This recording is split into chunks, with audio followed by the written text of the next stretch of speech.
safe streets, vibrant neighborhoods, successful business and commerce. These are things that make a healthy community.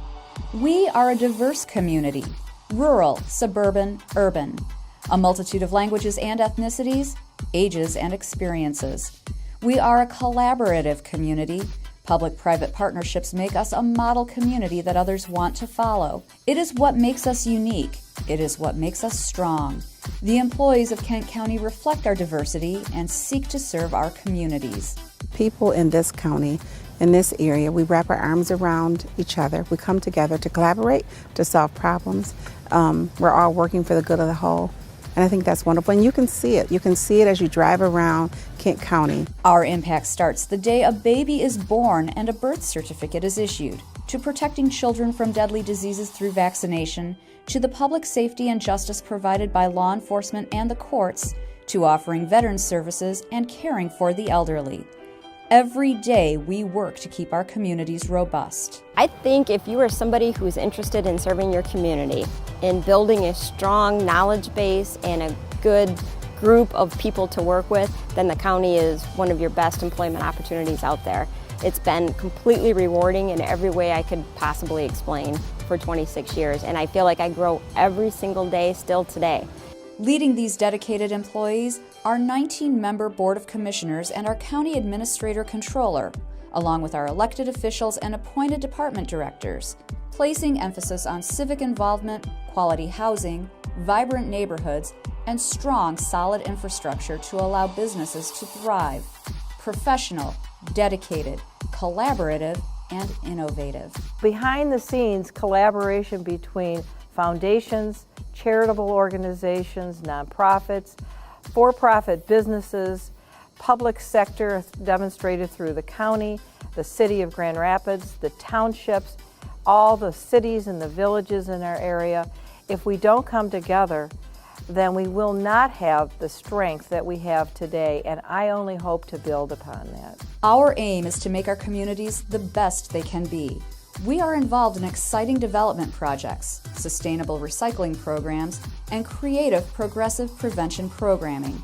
We partner with elected officials, impacting policy ideas that become great achievements. We seek opportunities to reach out into the community and offer our services to help our residents make Kent County thrive.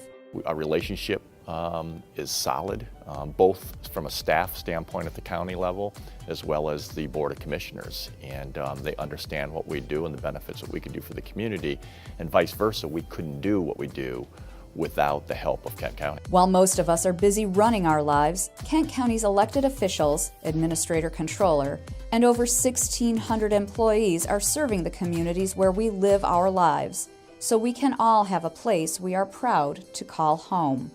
Kent County, its life well run.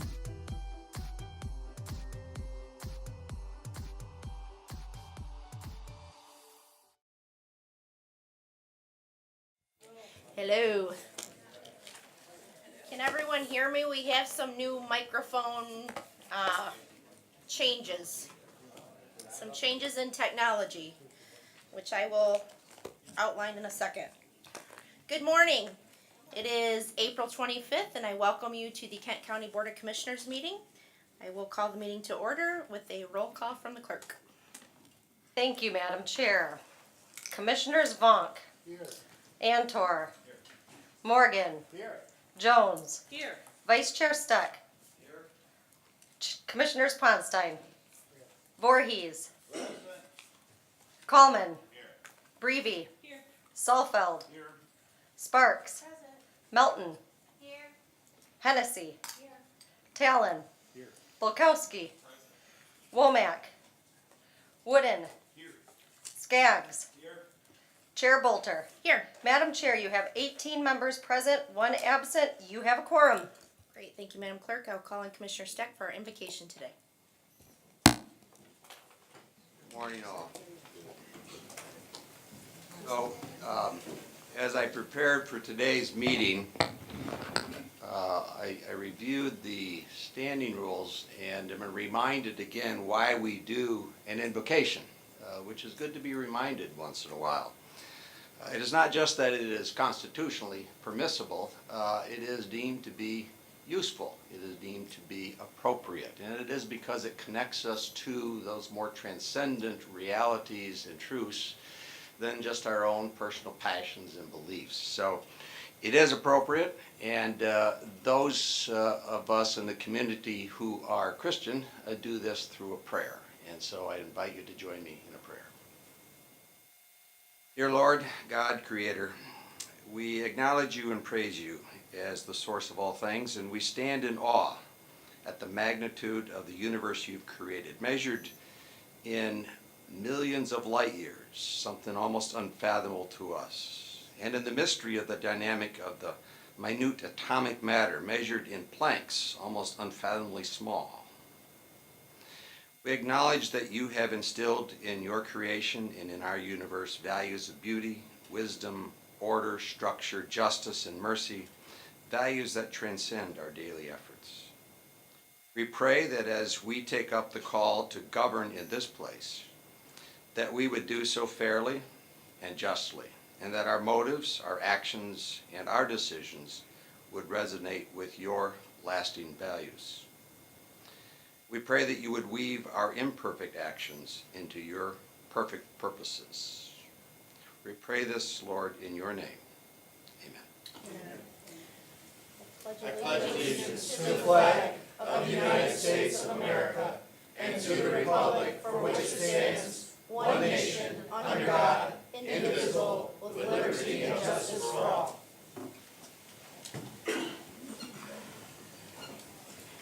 Thank you, Commissioner Steck.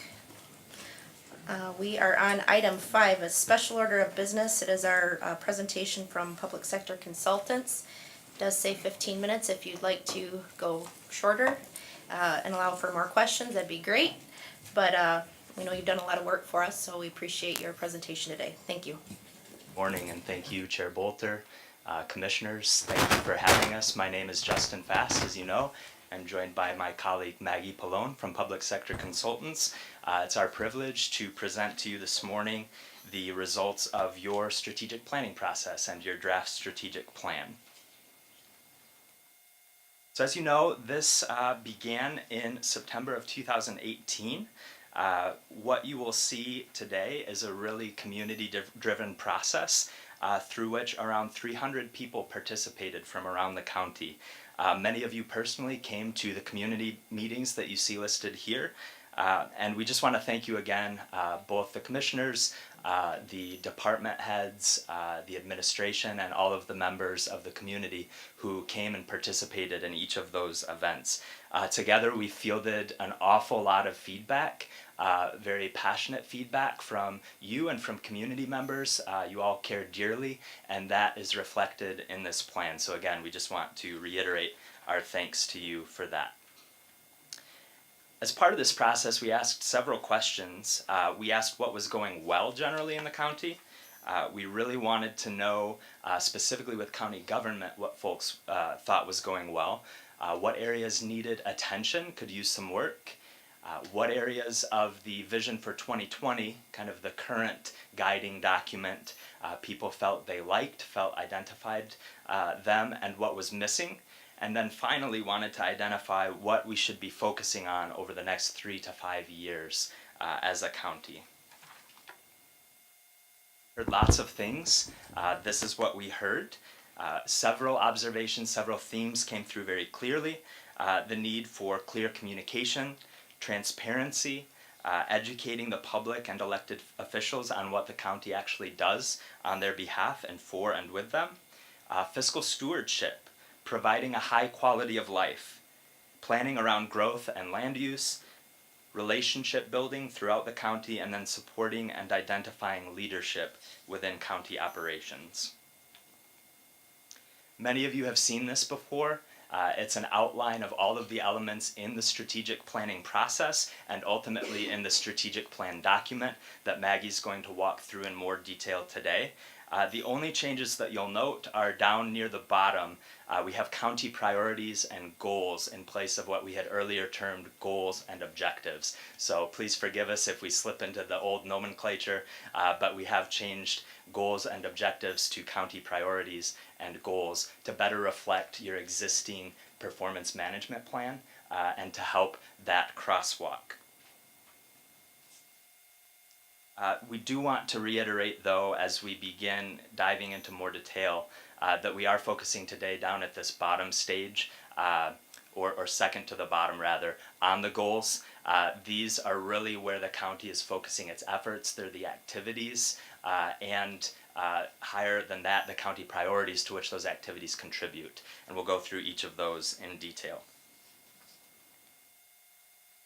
So let me take just a moment to walk through what the strategic plan does and why it's so important to have an updated strategic plan for the county every 3 to 5 years. The granular planning and action steps that we've just mentioned, the very bottom of that strategic planning framework, are likened to individual brushstrokes in this painting and the strategic plan, the whole. Those individual brushstrokes are really crucial to the entire painting, but they're not the entire painting.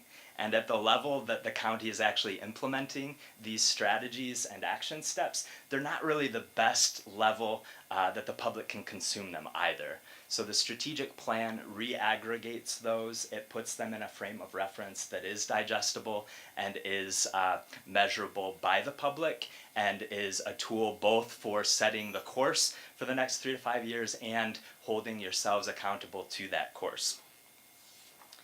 So with that, we're going to actually dive into what the strategic plan holds. Great, thank you, Justin, and again, thank you for having us here today. I will go through these quickly. They are in front of you. You've seen most of them, and then we will be putting them out for public comment at the end of the day today. So there's plenty of opportunity to get into the details of these, either through your questions or through the public comment period. So these are the values. You've seen these before. They are newly created for the organization. They are developed internally through input with the departments, and they define what you stand for as an organization, and they are reflected in the vision, mission, and strategic objectives that you all have helped us develop. So you've seen this before. This is your current mission and vision. We've hopefully pounded into you that this is more than just a current mission and vision. This is a mission, vision, objectives. A lot of different things are encompassed into this and pretty hard to remember. So with your help, we've actually created a new vision statement for the county. Kent County is where individuals and families choose to live, work, and play, because we are a forward-looking, intentional, and inclusive community that serves as the economic engine of West Michigan. You helped develop this. This is your new mission that we're going to put out for public input today. Again, a new mission statement, breaking those two, that original mission and vision statement into 2 statements. Your new mission statement: through responsible budgeting and thoughtful planning, Kent County's government is committed to providing the resources and services that promote a high quality of life for the entire community. So building off of that, we created county priorities. We created 5 county priorities with 3 to 5 supporting goals for each of the counties. And the county priorities answer the question, what do we want to achieve? These shouldn't be new to you. We walked through these at your last board retreat about a month ago. So the first one, economic prosperity. We will focus on sound fiscal management and policies to support the economic prosperity of the county as well as the West Michigan region. We have 3 goals to support this. I'm not going to go through all of the goals that are in front of you again, but they all revolve around economic prosperity. The second strategic priority is high quality of life. We'll foster a high quality of life that promotes safe and healthy communities, strategic growth, and world-class outdoor recreational resources. And we have 5 goals under high quality of life. Many of these we talked about when we were developing the priorities. So these are just reflective. They pull out more detail around what you mean by high quality of life. Excellence in service delivery, adopting innovative ways to deliver services that maximize efficiency and provide an exceptional experience to those we serve. Again, 5 goals around excellence in service delivery. The 4th strategic priority is inclusive participation, providing innovative and inclusive ways to engage residents and involve them in county government. We have 3 goals around inclusive participation. And the final goal is the final priority is effective communications. We will be transparent and clear in the communications and decisions of the county. And again, we have 3 goals supporting that effort. So, A lot of work went into that. I tried to keep it short for you today, knowing that everything's in front of you and that we'll have time for public comment. But starting at the end of the day today, there will be an opportunity at the same website that we had developed for people to register to go to the community meetings. I know there'll be information on the county website and on the county's Facebook page to provide comments on the plan. It's still in draft form. The administrator will talk in more detail about the plan and his vision for how to implement the plan in the state of the county on May 2nd. And then once we get all of the information gathered, the final plan will be presented back to this board for adoption at a later meeting. And departments are going to start aligning their performance measurement metrics and their new priorities and goals. So everything is aligned between the PM system and the new strategic plan. With that, I am more than happy to take any questions. Thank you, Maggie. Thank you for all your work. I know we've, as a board, put a decent amount of time on this. I think we had an effective yet fun meeting on this a while back, and I think we were able to really iron out a lot of these details. So I appreciate you doing this. If there's any way you can send it to us in a format that we can kick it out to our constituents in a social media platform, that would be great to get to further gain information. On a quick housekeeping note, sorry, we're going to push pause on this a second. We did change up the microphones a bit because apparently the public was hearing all of our paper rustling and our shifting in our seats. So if you need to speak and when you're called upon, hold the button down. That may not be what we're going to do and how we'll keep it, but we may toggle it back and forth. But for today, you hold the button down so when you're speaking, and then when your hand comes off the button, the mic will be off. So just to kind of get some of that background noise off of our audio. Okay, back to this. Any questions or comments for public sector today?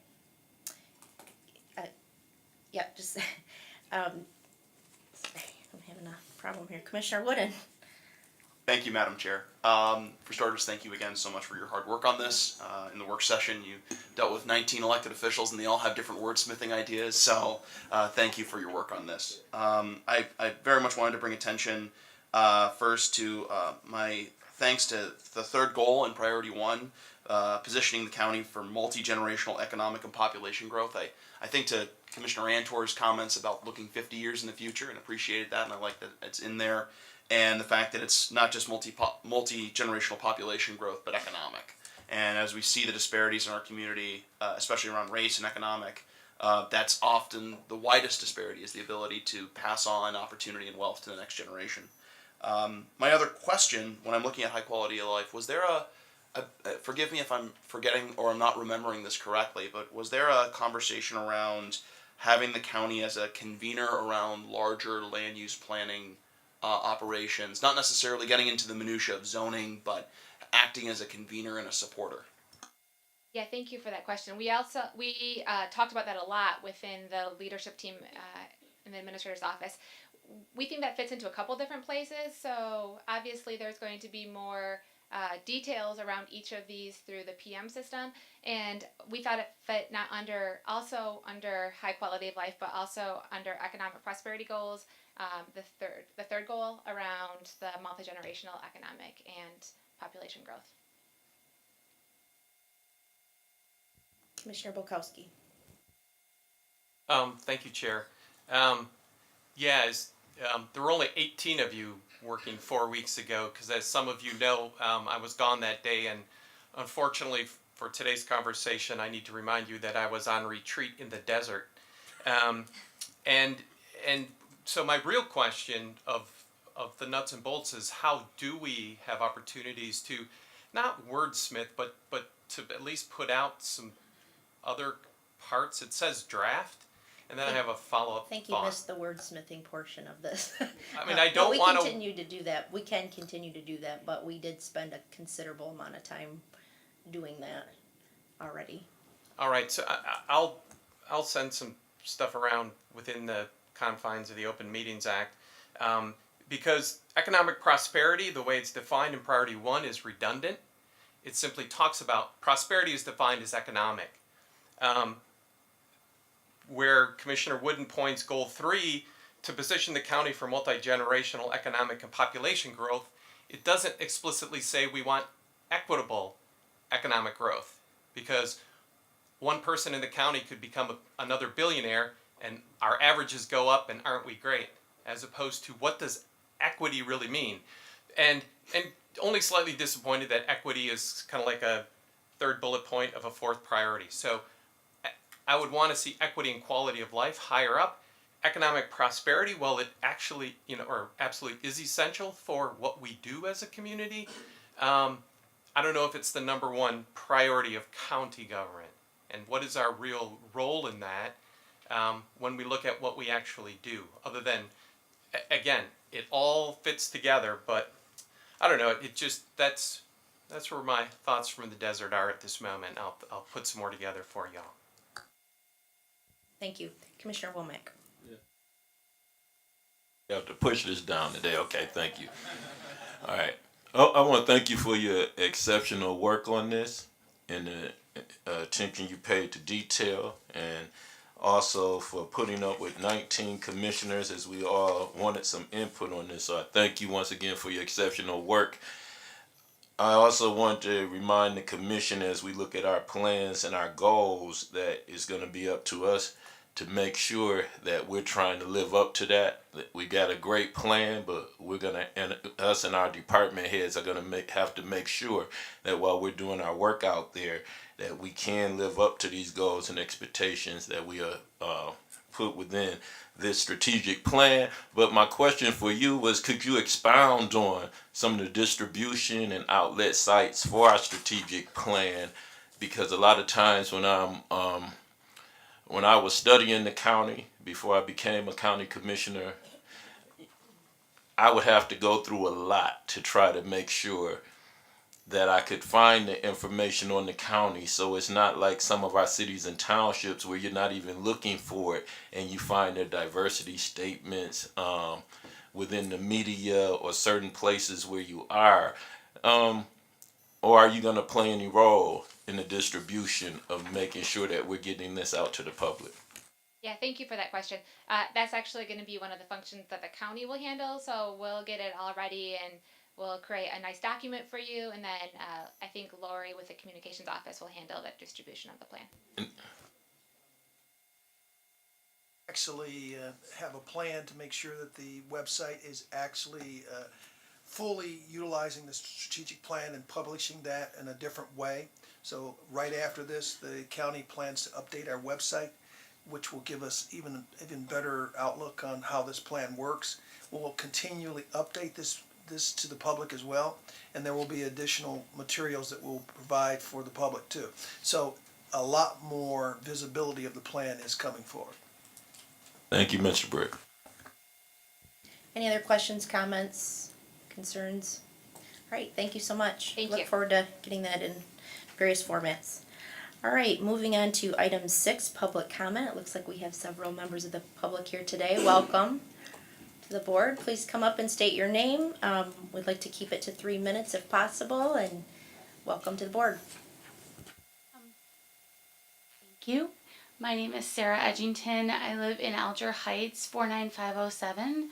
I just want to thank you for putting the lead issue on the agenda. We are a grassroots organization of parents, grandparents, concerned community members, Parents for Healthy Homes, and we have placed in front of you 372 cards that represent the number of kids poisoned in 2017. And while this falls short of the 424 kids poisoned, we collected these cards from all over Kent County and the concerned citizens. In Kent County, we do not stand for housing that poisons our children and their futures. It is unacceptable to allow 433 homes to repeatedly poison children and remain unchecked. Our community expects an investigation of a home when the child is hurt. We ask that you fund the EBL investigations to begin the I don't knows about our housing situations with lead. Parents for Healthy Homes request the following action be taken in the 2019 budget.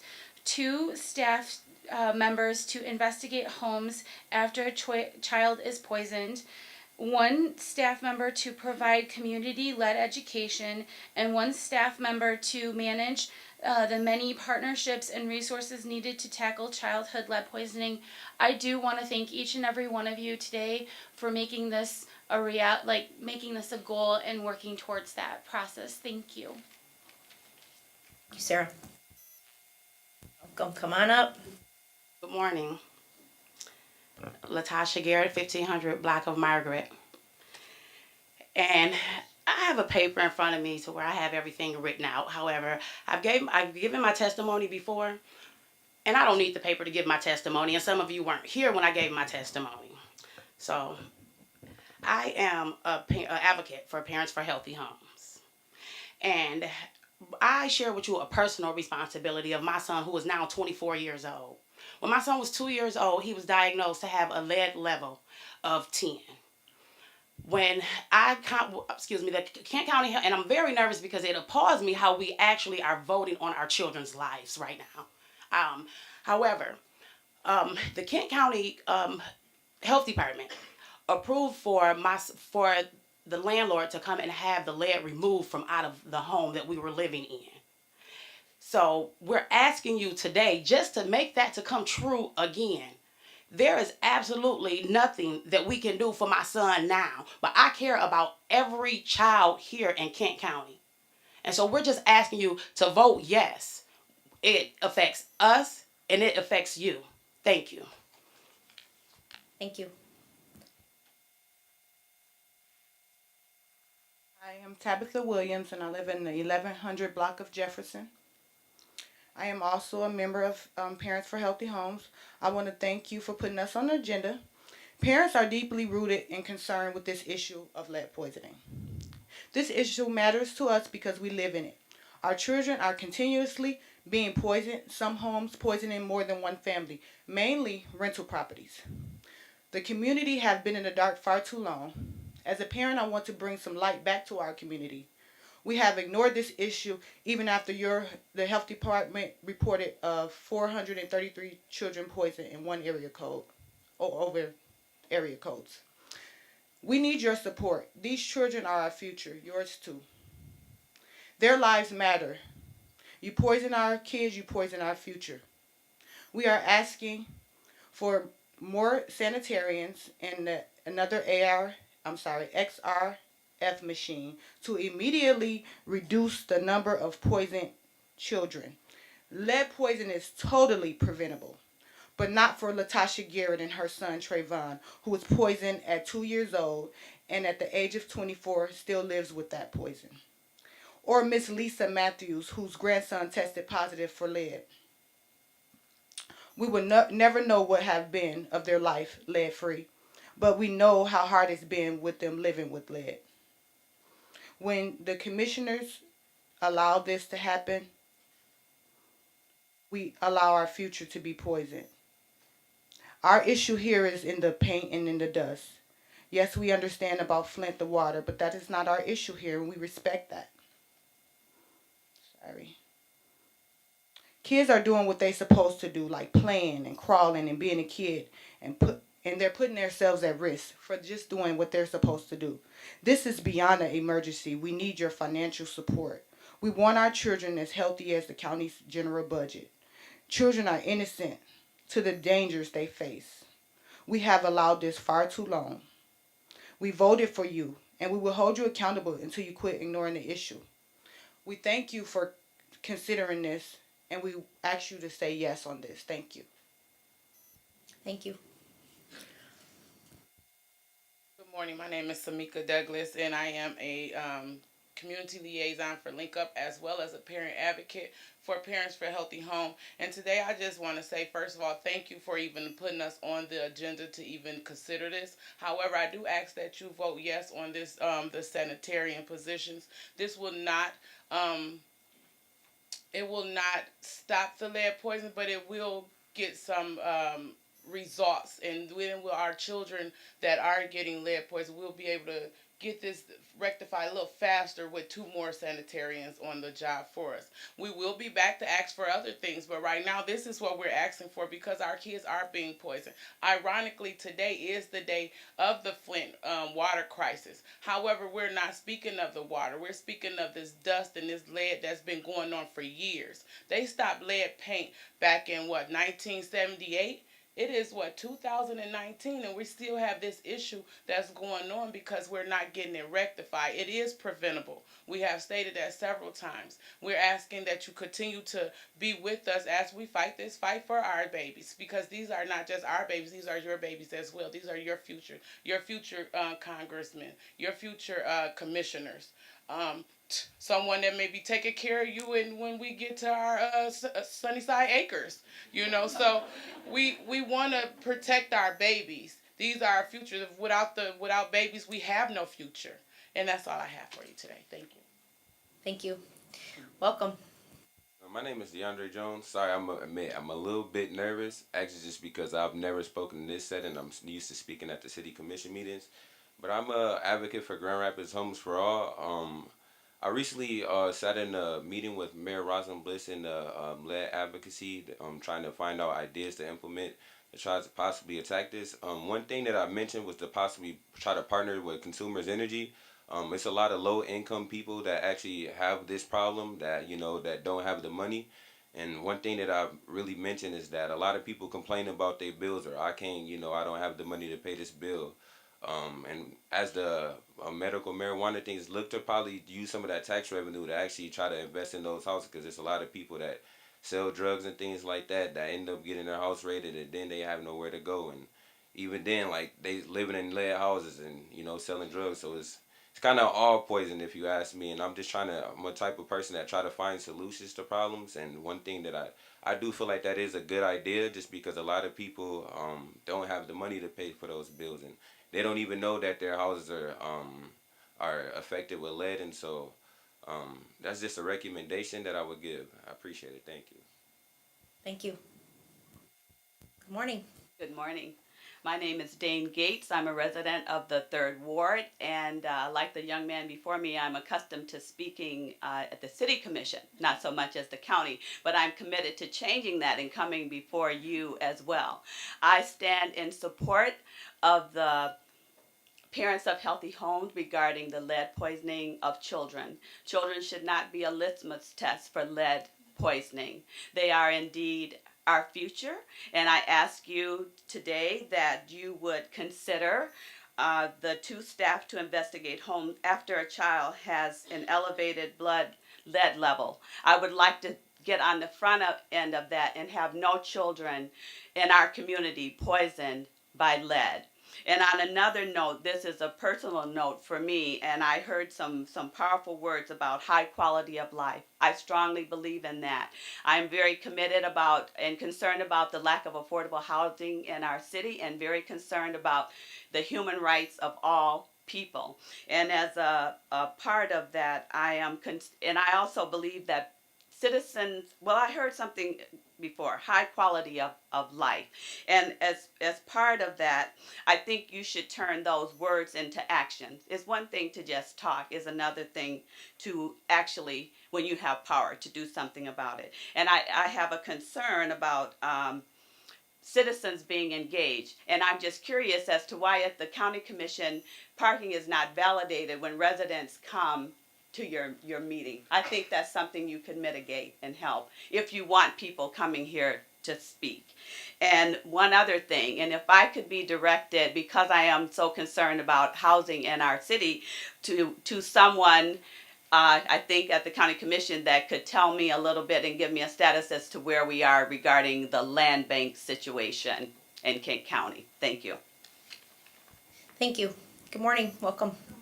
Hi, I am Lisa Matthews, but my name is Lolita, but they call me Lisa. My grandson was poisoned with lead. He had a high level of lead in his blood.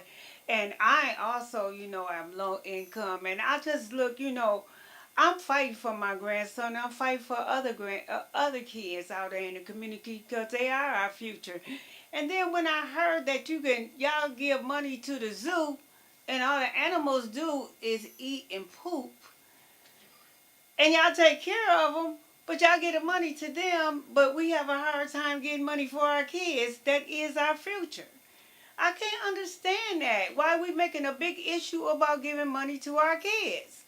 But I thank you for listening to us. I thank you for being a part of us, because one day our kids is going to be sitting right where y'all sitting at. And they might be the ones that with the lead program. Who are you to choose? But y'all have a part in this, and y'all can make this happen for us. We don't have to fight that long. We have y'all. We voted y'all here. We want to utilize y'all, and we thank y'all for listening to us and being a part of it. Have a blessed day. Thank you for that perspective. Welcome. My name is Taylor Musil, and I am a resident of Grand Rapids and also a community organizer with Parents for Healthy Homes. And so I'm here to urge you to hear the words of parents and also the many, many, many voices you see sitting in front of you on these postcards. So these are written by people that are doctors, people that are all over Kent County, people who have personal stories about lead, and I encourage you to read through them as you have time. And to listen to the request, which is passing the resolution today for environmental investigations of homes by sanitarians who are deployed by the health department in response to elevated blood levels. And really this is a lot about the repeat offenders. So a lot of times it's 52% of the 433 homes in Kent County that have repeatedly poisoned kids.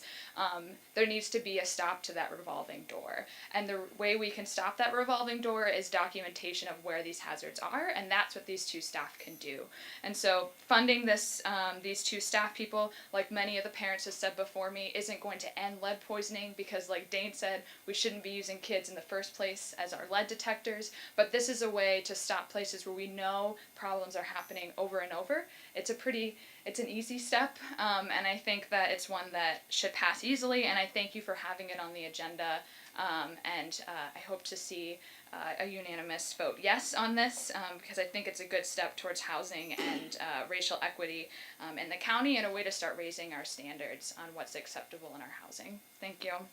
Thank you, Taylor. Welcome, Julie.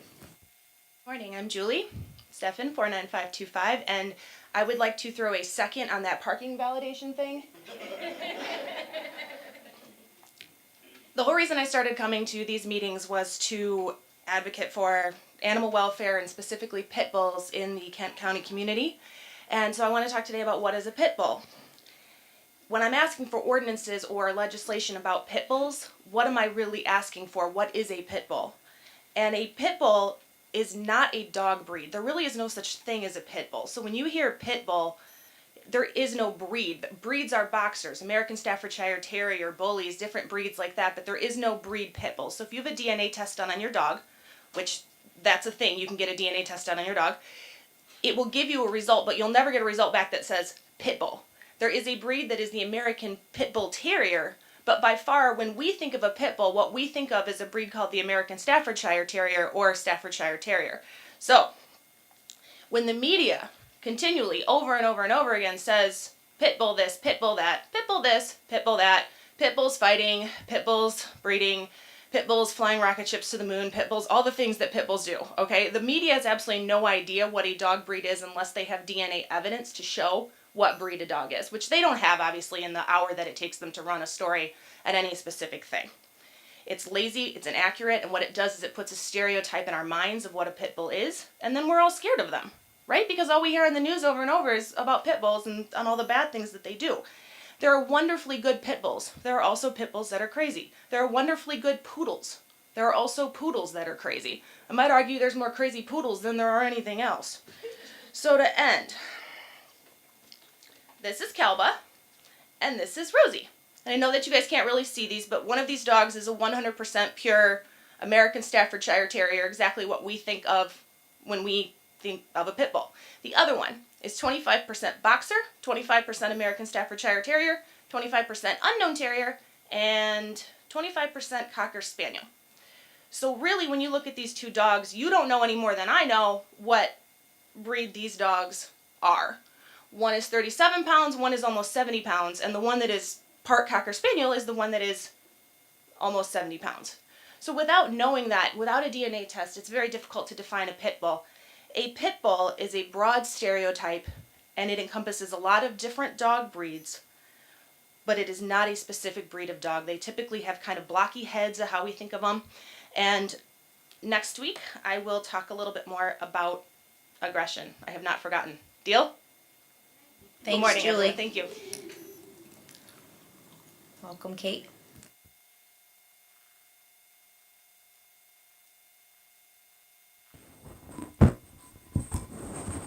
Good morning.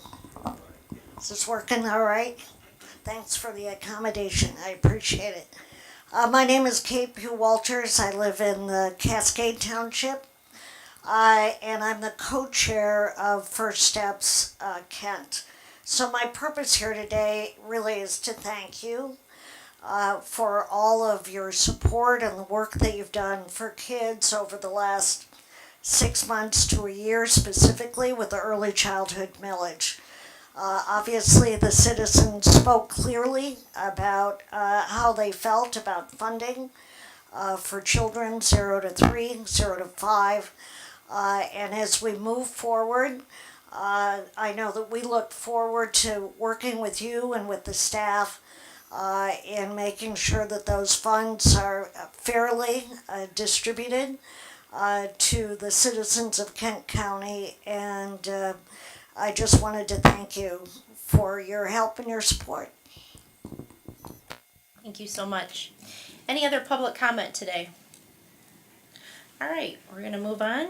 Thank you so much for everyone sitting through all the previous agenda items, and we appreciate your passion and appreciate your willingness to come here, and don't ever be nervous because we're your public servants, so thank you. On to item 7, consent agenda. I call on Commissioner Steck. Thank you, Chair Walter. I am pleased to move for approval of the consent agenda, which includes resolutions 25, 26, 27, 28, and 29 of today's date. Support. Moved by Commissioner Steck, support by Commissioner Jones. Questions or comments? There are a fair amount of resolutions here. Any concerns, comments, questions? Is this thing on? All right, seeing none. This is a roll call vote. Madam Chair, please call the roll. Thank you, Madam Chair. On the motion to adopt the consent agenda, Commissioners Vonk, Antor, Morgan, Jones, Vice Chair Steck, Commissioners Ponstein, Voorhees, Kallman, Breevy, Saalfeld, Sparks, Milton, Hennessy, Talon, Bulkowski, Womack, Wooden, Skaggs, Chair Bolter. Yes. Madam Chair, you have 19 yeas, 0 nays. The motion passes. The consent agenda is adopted. Thank you, Madam Clerk. We're on to item 8, resolutions, and I will call on Commissioner Saalfeld for Resolution A. Thank you, Madam Chair. I move Resolution 30, which are the standing rules. As the chairman of the Rules Committee, we had 5 meetings, and these are the new rules that we present to the commission at this time. Thank you, Commissioner Saalfeld. I want to say a couple quick things on this issue. I do want to thank the committee members for attending these meetings. I know that we all have busy schedules. I know we all are in our communities working with our constituents, and sometimes going through the rules is not the most fun work that we do as commissioners. So I want to thank you for your time and appreciate that work. I also want to say that there's 19 board members. We have a lot of various opinions on what we want in these rules. We have had some commissioners with concerns about an action that was taken last year regarding having to move the public out of the boardroom for disruption. I want to say as board chair that we follow various protocols, and that was the very last option available to us last year, and I hope to not have to use that option in the future.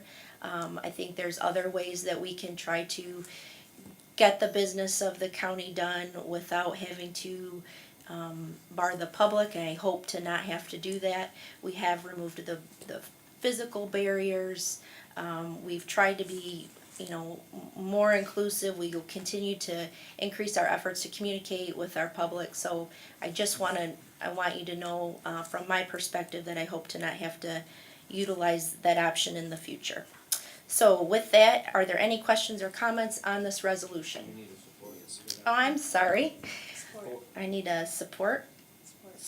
Moved by Commissioner Southfeld, support by Commissioner Breivy. Questions or comments? All right, seeing none. Oh, Commissioner Talon. Thank you, Madam Chair. Couple of thoughts. One, both of them are in Section 3, and under Rule 3.3, letter G, I'm really curious about the intent there, and part of my concern with the addition of that rule, which is something new, is over the years I pretty vividly remember times when I would be in a committee meeting or a board meeting having a fairly intense conversation with a staff member or someone from the community kind of off to the side during a meeting. Unusual circumstances when that would happen, but when a vote came up, I voted from where I was in the room. It seems to me the main thing is that a commissioner be in the room when they vote. I'm curious about this needing to be in our seats, which seems a little bit overkill to me. Okay. I think we were all here for last year. It was a little chaotic at times when we don't have commissioners in their seats to vote. We also are on camera, so we want to have full view of everyone voting for our public in the future. It is hard to keep track of everyone. It just creates chaos, and it, in my opinion, doesn't keep to the order of things. But I will call on Commissioner Softfeld because you probably had further debate on this in rules. Yeah, well, and one other thing, is what I'm doing right now. I'm holding a button down. And I'm doing that so that people can hear me. Now, we didn't have this system last year, but it just underscores why, if we're going to address the public and we want the public to hear us and have that record, we really need to be here. Because if we're off in a corner or something like that, it's going to be a problem. It's just a matter of common sense and following good protocol. Commissioner Talon, follow up? I'm not sure what the common sense is, that we don't follow, the camera doesn't follow each of our individual votes. So far this morning, I've noted that lots of commissioners have voted without turning on their microphone, so it still is a mystery to me why it's important for me to be sitting here. The camera doesn't matter, it's not focused on me on my vote, and my vote can be picked up by a microphone anywhere in this room. So there may be additional comment, but I'm going to move to amend this to strike that item when discussion is finished. Commissioner Steck. Thank you, Chair. I was not the genesis of this proposed change, but I do support it, and not just because it is a practical issue of making sure that commissioners can be heard on issues, but because I think it's more important for us as commissioners not just to be in the room, but to be in the room as commissioners. And sometimes in the fray of the day, we end up taking positions that make that ambiguous, such as stepping down off of our seats and speaking at the public podium. We've been elected to serve as commissioners, and it is important for us when we're engaged in our meetings to serve that role. So I think it's important that we remind ourselves and that we make this one of our rules, that what we are to do is to sit in this seat and to make sure the public understands that we are acting as their elected commissioner, not as a public advocate for anything, but as their elected commissioner. So I do think it has some relevance and some importance more than just making it practical to be heard. Thank you. Commissioner Skaggs. Thank you, Chair. Just wanted to thank the Chair for her statement about the Open Meetings Act and for the Rules Committee for putting a clear statement in there that we would always take actions that are consistent with the provisions of the Open Meetings Act. I know that there are some disagreements about what those provisions may allow. Hopefully we will not have to discuss that more in the future. But I do believe that, given that we are looking at least at a strategic plan that talks about inclusive participation, that we do everything possible to make sure that the public is able to view us in the entirety of what we do. So I will be voting yes on the rules and support the chair's comments about doing everything possible to have that inclusive participation. Thank you. Thank you, Commissioner Skays. Commissioner Jones. Thank you, Chair. One of the pieces that I've had quite a bit of following since I've been here, and it's been 5 years, how quickly time flies, is on the public comment part. And I've noticed throughout the years that we have a lot of special orders of business that come in front of the public comment, some of which can run 30 minutes up to, I've clocked as long as 70 minutes before public comment speaks. Now, I notice in our rules, and I just want to point this out because I think this is important, that it says the order of business for the organizational meeting of the board is set forth in Standing Rule 3.2. For all other meetings of the board, the first 4 items below must be the first 4 items at every meeting, and the chair has the discretion to arrange items 5 through 11 in any order provided. And in there, that allows the chair the discretion to move public comment prior to the special orders of business. I will also note that there's a change in here where public comment, the first public comment, is related only to the agenda. And that's an important change, along with the last public comment would be related to all general county matters. I would think it'd be critical to have that information out there for those coming in for future meetings once, if this passes as is. I think it's important for the public to know that if they want to talk to us about a general matter, it's closer to the end of our meeting versus at the beginning. So I just think that's an important change for folks to be properly communicated on. Thank you, Commissioner Jones, and that obviously wouldn't apply to most of today's members here, but that's kind of why we wanted to do this. I think we all feel a fair amount of empathy for folks who aren't here to listen to drain commissioner issues or in-depth DPW issues or whatever the issue of the day is, and they have busy schedules and they want to get in and get out, and we want to be accommodating. So that's kind of why we allowed the chair some discretion to rearrange those so that when we do have large groups, it's not at all our intention for you to have to sit through other county business that you may not have an interest in and get you on with your day. So thank you. Commissioner Womack. Yes, I'll definitely be voting yes on the new standing rules, but since the commissioner is so upset that some commissioners walked off the stair and talked to the public to help calm some of the situation in a very heated public comment situation, I would say there are no commissioners that are so upset that 16 commissioners actually walked out of the building on the public during the public comment.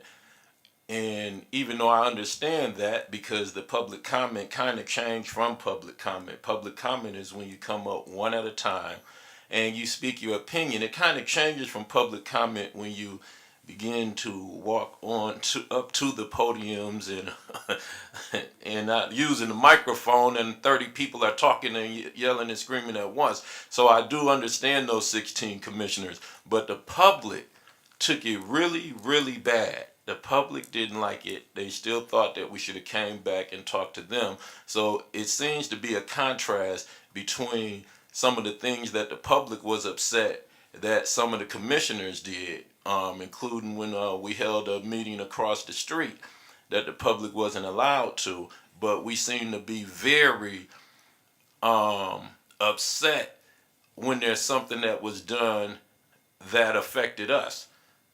So I think we need to begin to be able to take a look at things through the public eye, because that's who we serve. We're not self-serving. Also, as far as commissioners going to the podium, That's been going on for years. I noticed it 3 or 4 times before I ever did it one time.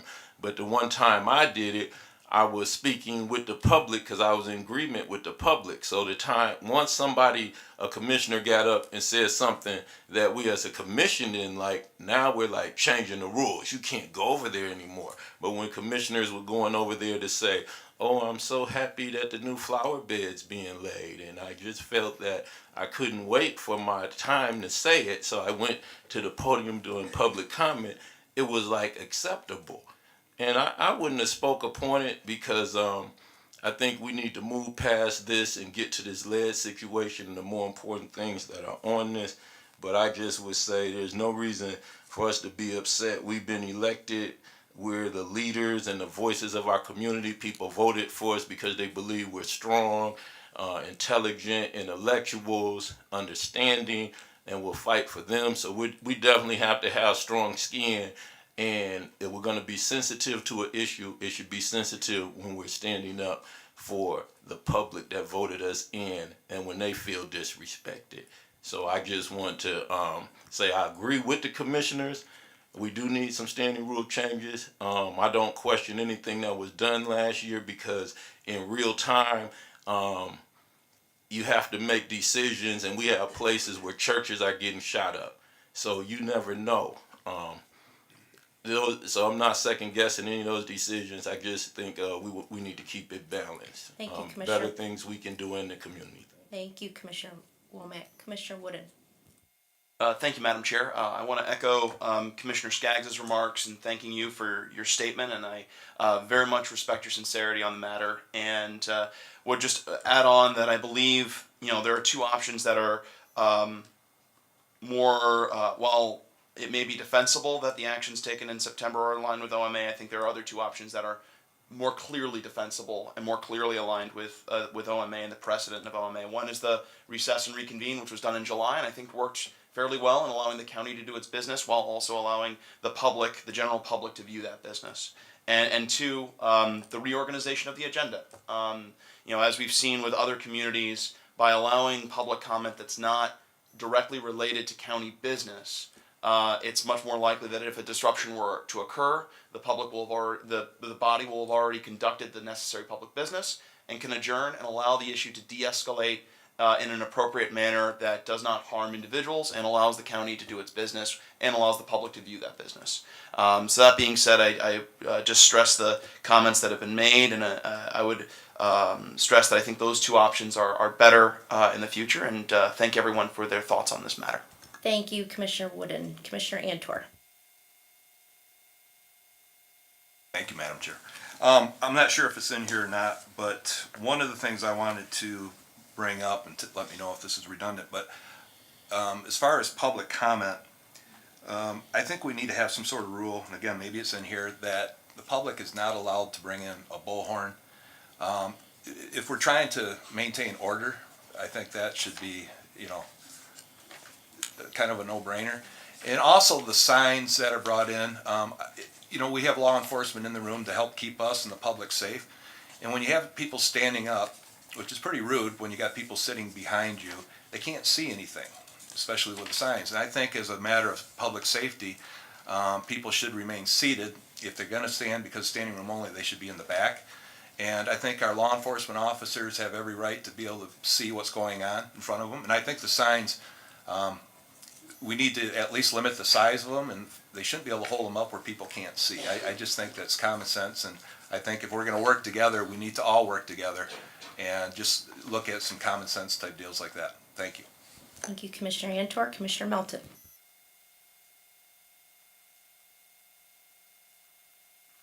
Thank you, Madam Chair. Moving a little slower these days.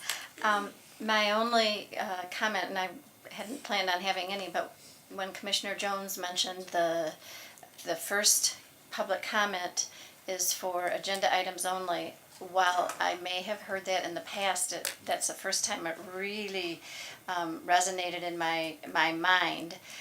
So certainly that is something to be noted, because if we are encouraging, and we should be, our public to come and voice their views, what we have left them with, if it's not on the agenda, is 1 minute.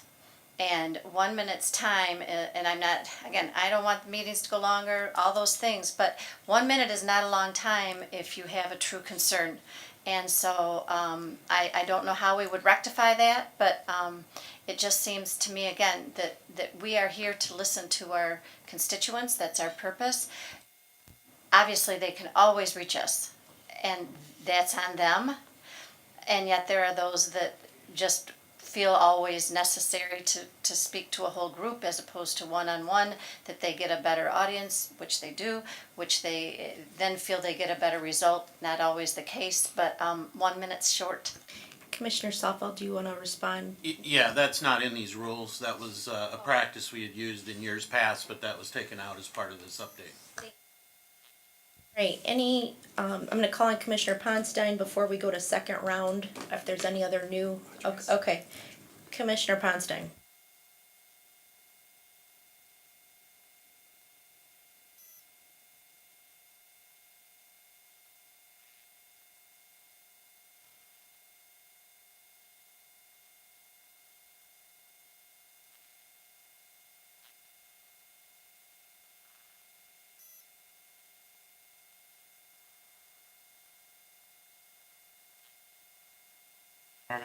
Are there.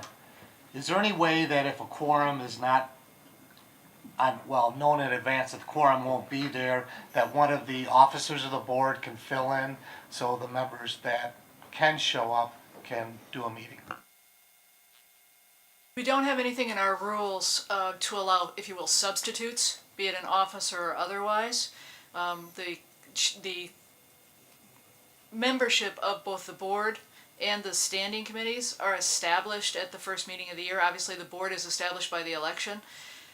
So we don't have anything right now that would allow somebody to appoint a substitute or a proxy, if you will, to sit in their place to make a quorum.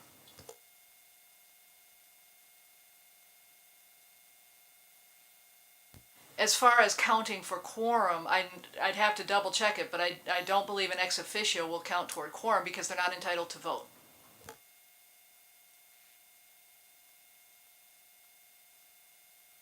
Commissioner Hennessy. Thank you. We have, over the last few... I'm used to talking with my hands. Uh-oh. You're in trouble. Over the recent years, we have wanted more public participation, and we certainly have had more public participation. We have more night meetings to allow that as well. Last year, obviously, we navigated through some different and sometimes difficult situations. And I do think that in many ways, to answer Commissioner Antors, I think in many ways we try to anticipate. You could look at it as, just sort of being defensive and trying to think what could happen, or it could be proactive. We're thinking what could happen and how do we handle things with respect for other people. The point that Commissioner Talon made about Rule 3.3, Section G, was not a section that I was thrilled about to add, where, commissioners being in their seats unless otherwise authorized by the chair. And I can actually, see that we're somewhat have that even today, in that one of our commissioners has had a surgery where they're sitting back from the table. And that was one of my concerns during our discussions. And so I do think that the chair will provide that flexibility to allow commissioners to participate. We try to, I don't fully agree with these as they're presented, but they're good enough. And there's a lot of flexibility here to change. And a lot of this does come down to no matter how many rules you establish, it does come down to common sense and trust in the leadership that we have elected among ourselves. And I do think that overall, while I can quibble with various provisions, I think that there is a lot of flexibility to handle these situations as they come up and to even change the standing rules as need be. Thank you, Commissioner Hennessy, and thank you for your work on this. Commissioner Bukowski. Thank you, Chair. I too want to thank Commissioner Salfeld and the committee for your hard work on this. Going through these line by line, at least was fun for the attorney on the committee. and so yeah, overall, absolutely. Thank you for the hard work and the result. I too, though, have concerns about it seems an overreach for that 3.3G. As a person who kind of regularly came as a citizen 7 years ago and before, you know, and then now the issues of there is some some conversations about how do we tighten up miscellaneous because some of us go on like me, and so when do I speak on an issue? And of course, making sure that when we talk about being on camera, as a member of the public, you know, can I take my county commission hat off and talk about an issue like public transportation? You know, is it different than miscellaneous? I do think some of the situations that Commissioner Talon mentioned, that if I were in the back talking to a staff person, the chair would probably allow me to yell yes from there. But it is still, when there are opportunities, and they are so few, for us to go to the podium and to honor that. So I just am pausing at that rule. As it relates to the Open Meetings Act, that is OMA for those in the crowd, that our country has a long history of civil disobedience. A few wacky people threw some tea in a harbor to protest a multinational corporation. We forget that part of it. Preferential treatment of a multinational corporation. And we honor that and we hallow that act of civil disobedience. Sitting on this side of the table, I'm extremely uncomfortable by, you know, the actions of last summer, the tactics and the demands. However, how much of that is right? How much of that is tradition? How much of that is, unfortunately, the job of the chair to try to make sure we're, make sure that we do have the right atmosphere to conduct our business at the same time for citizens to bring their grievances to us. So, you know, I'm always concerned about overreaching, and so I'll leave it at that. Again, I'll leave it most importantly with thank you for the committee for their hard work, and yes. Commissioner Morgan, did you have your hand up? Let me press this button here. I just want to make sure that Commissioner Bolkowski can't press his button and mute my microphone. No. Oh, can I? Oh, no. Okay. Oh, sorry. So, I'd like to thank Jim and the committee for going through this. This is the way that we conduct our business, and I would like to just maintain order and get through our business. I think that moving the public comment and giving them 3 minutes was a good move. And as far as voting for my chair, I voted a couple of times from behind that wall, and maybe it wasn't the right thing to do because I wasn't by this microphone where I got to press the button. But I have no problem voting for my chair. I think the camera guy might have a problem if he's got it focused on me because I have a great picture I'm going to share with everybody. But I just think that as we work along, this gives us a great outline that we can conduct our business and expect to conduct our business in an orderly fashion. It's very important because when there are disruptions, it's not very conducive for us to get the people's business done here at the county. So I do support the standing rules as submitted. Thank you. Any other first-time comments before we move on to second round? All right, seeing none, Commissioner Talon. Thank you, Chair.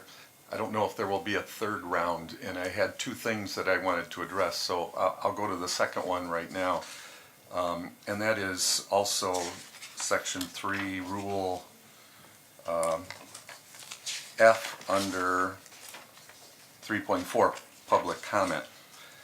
I have indicated before my concern about translation of remarks at public comment, and I have a concern about leaving that to the discretion of the chair, whether or not those remarks will be translated. I have confidence that you would do that, but this is our rules, no matter who the chair is, and that does leave the opportunity for a chair to not translate any.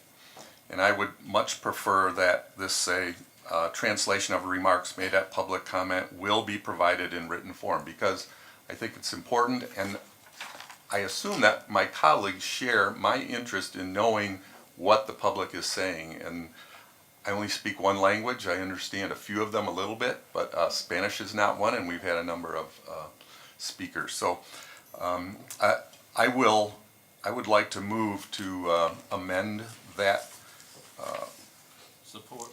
item F to delete at the discretion of the chair and to change the word may to will. So it'll say translation of remarks made at public comment will be provided in written form. I did have a second person who wanted to speak to the general rules, so can we pause that motion, or do we now need to act on? It's on the table. Okay, so there's a motion by Commissioner Talon to change Rule 3.4 sub F to change the comment from may to will and remove at the discretion of the chair. Is that correct? Support by Commissioner Womack. Questions, comments on this issue? Commissioner Saalfeld. Yeah, we did discuss this point and came to the conclusion that leaving it to the discretion of the chair was wise, due to the fact that there may be times where there are things that are not consequential to what's being presented that we may not want to spend the time and money to have translated. There also was the question of cost, and I know there was a concern over what if, I mean, we often think of Spanish as the one that we're translating, but it could be just about anything. And so the thought was, let's not have a hard and fast rule, let's leave it to the discretion of the chair. They're going to know when there's important things that want to be translated, just like we did last year a few times where there were things presented which we did provide a translation for. And I would commit to do that at any time that we need to do it, in any request. Antor, did you have a comment or question? Just wanted to check with corporate counsel on that amendment. Is there any problems that you can see logistically or with our process by implementing that? The only question would be to say that it is to be translated. To Commissioner Saalfeld's point, based on the discussions at the committee, it leaves open the question, translated from what language and into what language, or which language is multiple. So there'd be a little bit of lack of definition there, but other than that, the way it's presented doesn't create any legal issues. It's just a little bit of ambiguity in the proposed language. Commissioner Jones. Thank you, Chair. I just want to add that we review our standing rules every 2 years. So with that, if there are pieces in place that aren't working and need to be revisited, it is something that we do a solid look and adjust as needed every 2 years. So I think the way it's currently presented is worth a shot, and then if it isn't working, if there's issues, we can adjust it at that time. Commissioner Skaggs. Thank you, Chair. I think that this is a reasonable amendment. You know, whether or not we need to change it to translate into English. You know, we don't have an official language in this country or in this state. So we really ought to have the opportunity to truly hear from all the residents of Kent County, regardless of what their language is. This seems to make common sense. I think it could easily be changed here. Commissioner Hennessy. During the subcommittee meetings, I did want to change it to will, and there was an economic discussion on this as well, and it was stated that we spend about $500,000, about $500,000 at the health department on translations. Well, our costs will never begin. There'll be minuscule, probably most likely compared to that. However, what that number says to me is that we have the established means to handle translations for whatever needs are presented at our health department. And so for that reason, I do support putting it as well, although I also understand that our current chair will always be respectful of public comments that are made to us.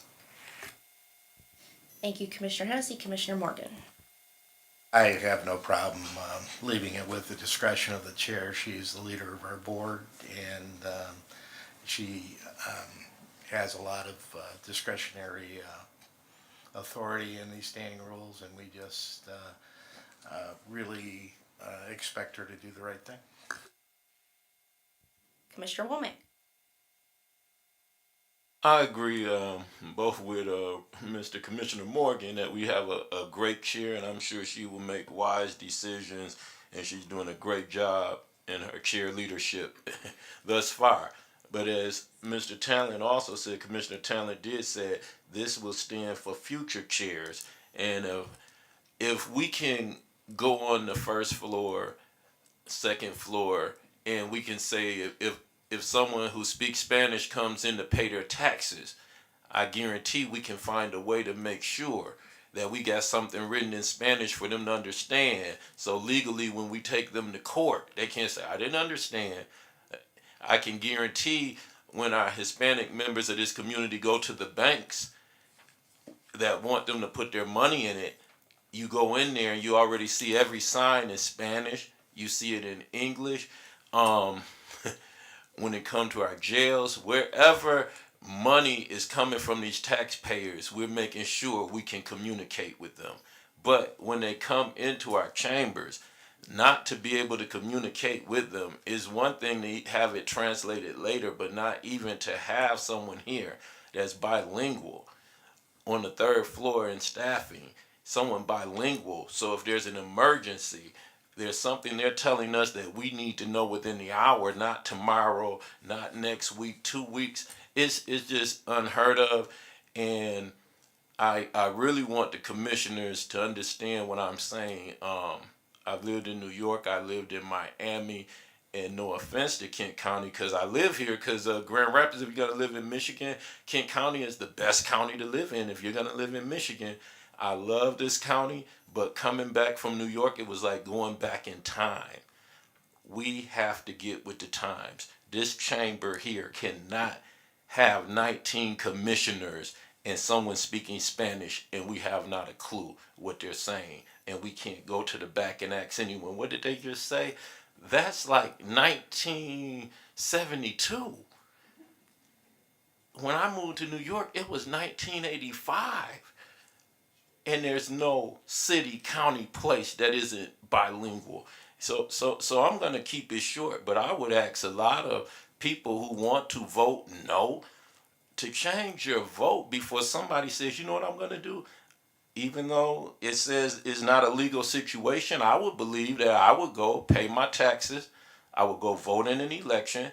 I would come down here and I would speak in Spanish. Then I would find out within the next day or two if anyone knew what I said, and I would go ahead and file a lawsuit because it doesn't make any sense and we're not talking about. I know there's hundreds of languages, but we're talking about a group that makes up our bilingual speaking people and our Spanish speaking people and some that only speak Spanish. That's a growing population here. Commissioner, we're focused on just the public comment. Public in this comment chamber. in this chamber, Right, thank you. and people coming in here speaking to us, Right. and we can't Correct. instantly find out what they're saying Yep. is not in favor of us or the public, and it's hurting both entities because this is a relationship. And it's in the minute, and it's the minute recordings that we're mainly concerned with. Commissioner Stoffel, did you have a comment? No, I think, again, I think we covered this. If there's something important, especially if it's in the minutes, we're gonna get that translated. It's gonna be up to the chair. I think there's situations that could come up where we all would agree this does not need to be translated, and so, I mean, for example, I got one of these today and it's in Spanish. I have an idea. It says the same thing as this one that's in English.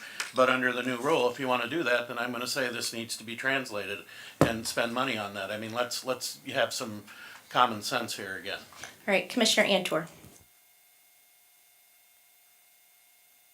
It just seems like in 10 years I've been here, I think this has come up once, where we needed translation, and it just seems like it's $100 solution for a 10-cent problem. I think it's an overreach. I think people, when they come here, if they have a problem, I think, since all of us, I think, speak English in this room, I think it's reasonable that they have someone that can help them with, translating for them if need be. But for us to go the other way, we're going to open up Pandora's box, because this is just one language, and we may have somebody else say, hey, what about this and that? And, in order to be consistent, we can't not translate it in several different languages if someone wanted to bring it up. And there will be someone that'll come forward and bring it up just because they can, and they're going to want to make our lives a little bit more miserable. So anyhow, with all due respect, Commissioner Womack, that's my concern.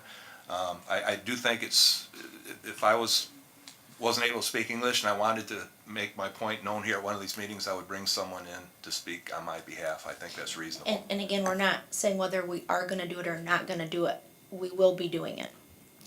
Commissioner Voorhees. Thank you, Madam Chair.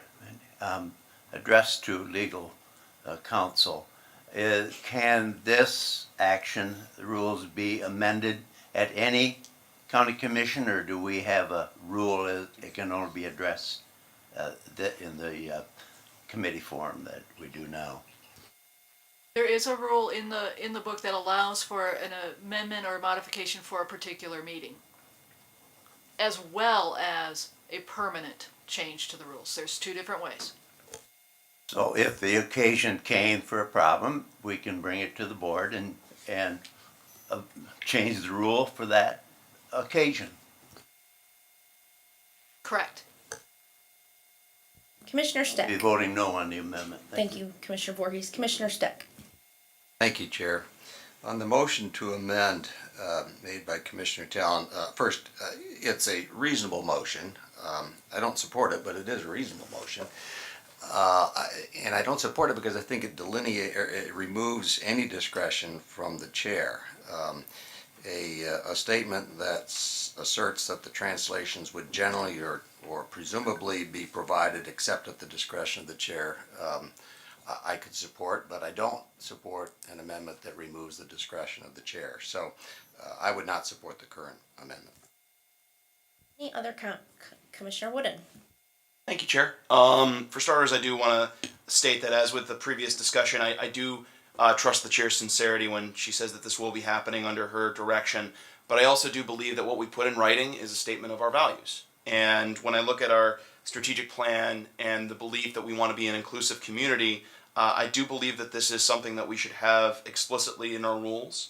And also would go as far as to say that if we do, over the time, as it's been mentioned, this is a temporary, this will last for 2 years. If we do see abuse, which I don't expect to see, but if we do see abuse, then we can bring it back to the discretion of the chair.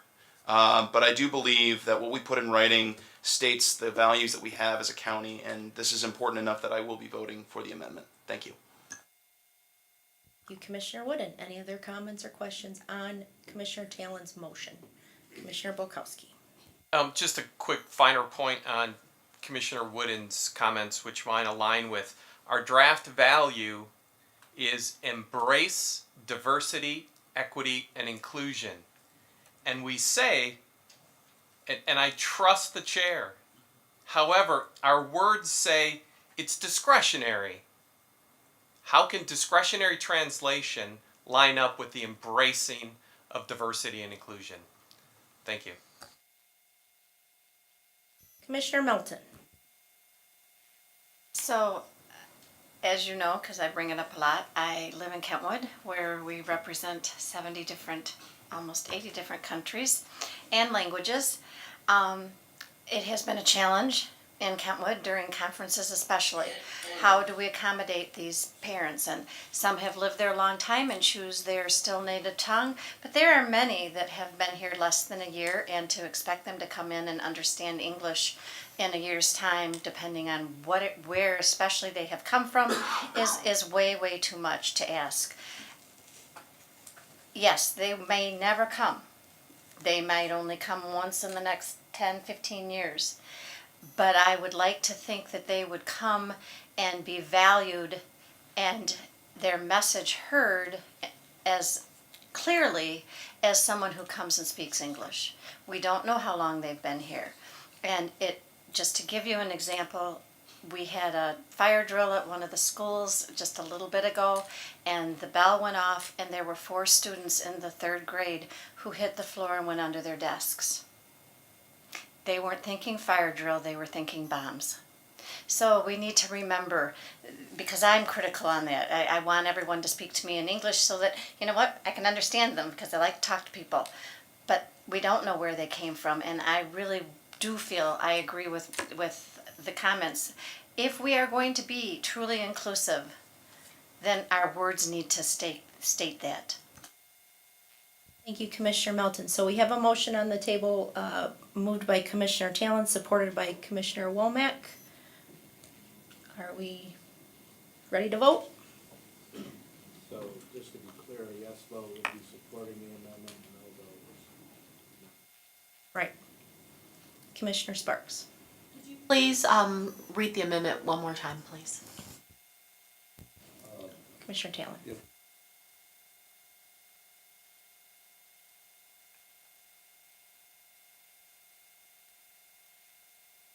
3.4 letter F would, under the amendment, say, translation of remarks made at public comment will be provided in written form to be distributed with the minutes of the meeting at which the remarks were made. So it removes the first phrase at the discretion of the chair and changes the word may to will. Okay, so we have a motion by Commissioner Talon, support by Commissioner Womack. A yes, an aye vote would support Commissioner Talon's motion. A nay vote would oppose. Madam Chair, could I ask for a roll call? You absolutely can. Madam Clerk, we've been asked for a roll call on this motion. Can you please call the roll? Thank you. Thank you, Madam Chair. On the motion to amend Rule 3. On the motion to amend the resolution to adopt a resolution 425-1930 to amend Rule 3.4F. Commissioners Vonk. No. Antor. No. Morgan. No. Jones. No. Vice Chair Steck. No. Commissioners Ponstein. No. Voorhees. No. Kallman. No. Breivy. No. Salfeld. No. Sparks. No. Melton. Yes. Hennessy. Yes. Talon. Yes. Bulkowski. Yes. Womack. Yes. Wooden. Yes. Skaggs. Yes. Chair Bolter. Madam Chair, you have 7 yeas, 12 nays. The motion fails. Thank you, Madam Clerk. We are back to the original resolution. Any other concerns, questions, comments? Commissioner Womack.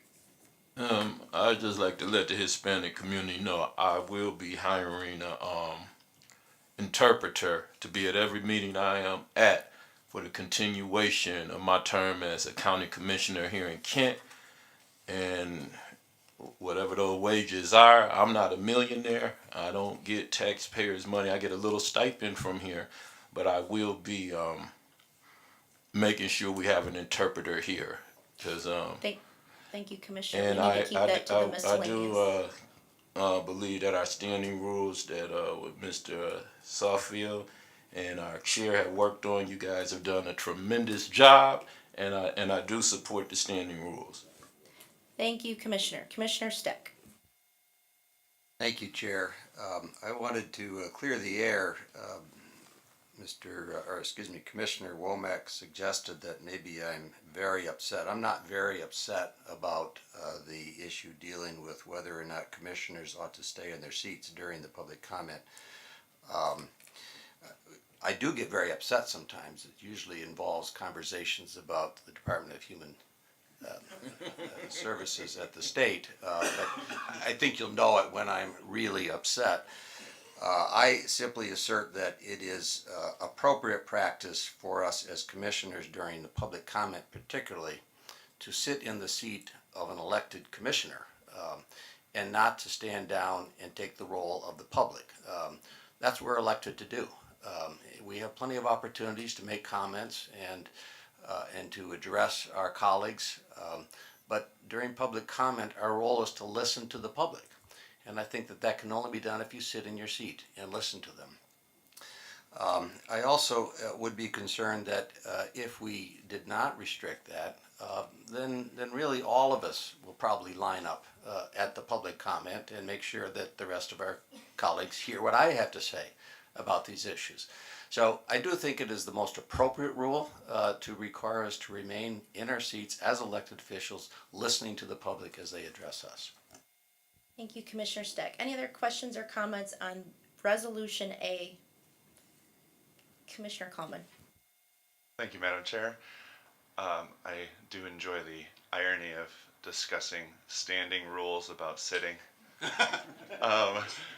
But just to clarify, I do not believe we have any rule on a time limit for our votes. So I admit to having an advantage with longer legs to making it back to my seat in the event I need to get there to vote. But is that correct, that there is no time limit that would prohibit me from walking back to my seat? There are times I wish there was, but not that I'm aware of. Any other questions or comments? All right, seeing none, we are voting on Resolution A for 25-19-30. This is not a roll call vote. All in favor say aye. Aye. All opposed? Motion passes. All right. Hopefully we won't have as many comments about the remaining 15 resolutions for today. On to item B, Ready by 5 Early Childhood Millage Agreement. I call on Commissioner Breeby. Thank you, Chair. I move the Ready by 5 Early Childhood Millage Agreement from the Administrator's Office. Second. Moved by Commissioner Breeby, support by Commissioner Skaggs. Any questions or comments on this resolution? Commissioner Wooden. Just because Commissioner Skaggs beat me to the punch to support the motion, I just wanted to state on record I'm very excited to support this resolution. And when Ready by 5 came to Finance Committee, I think they gave a great presentation with staff, and excited to see the public's investment in early childhood development seen in our community over the next few years. Thank you, Commissioner Wooden. Commissioner Bulkowski. Thank you, Chair. I too want to thank the group that brought this forward. I mean, that this really is the culmination or a significant milestone of years of work. Years of work of a lot of folks. So definitely want to thank the chair, Kate Walters, and her quiet and shy co-chair, Lou Chamberlain, who's here and chose not to speak publicly. But again, there's so many folks that helped bring this forward, and there's so many folks ready to act with these additional resources. So thanks for the community to making it happen. Any other questions or comments on this resolution? Commissioner Ponstein. Thank you, Chair Bolter. And I would just like to add that I would hope in this time period of this millage that maybe we have a state legislature and a governor will see that this is a role of state government and not county government. Any other questions or comments? Seeing none, this is a roll call vote. Madam Clerk, please call the roll. Thank you, Madam Chair. On the motion to adopt Resolution 425-1931, Commissioners Vonk. Yes. Antor. Yes. Morgan. Yes. Jones. Yes. Vice Chair Stuck. Yes. Commissioners Ponstein. Yes. Voorhees. Yes. Kallman. Yes. Breeby. Yes. Yes. Salfeld. Sparks. Yes. Melton. Yes. Hennessy. Yes. Talon. Yes. Bulkowski. Yes. Womack. Yes. Wooden. Yes. Skaggs. Yes. Chair Bolter. Yes. Madam Chair, you have 19 yeas, 0 nays. The motion passes. Resolution 425-1931 is adopted. Thank you, Madam Clerk. On to item C. I call on Commissioner Salfeld. Thank you, Madam Chair. I would move Resolution 32 regarding administration and board office reorganization. Moved by Commissioner Salfeld, support by Commissioner Brevy, questions or comments on this resolution? Seeing none, this is not a roll call vote. All in favor say aye. Aye. All opposed, motion passes. On to item D, Pension Board and Lakeshore Regional Entity Oversight. I call on Commissioner Hennessy.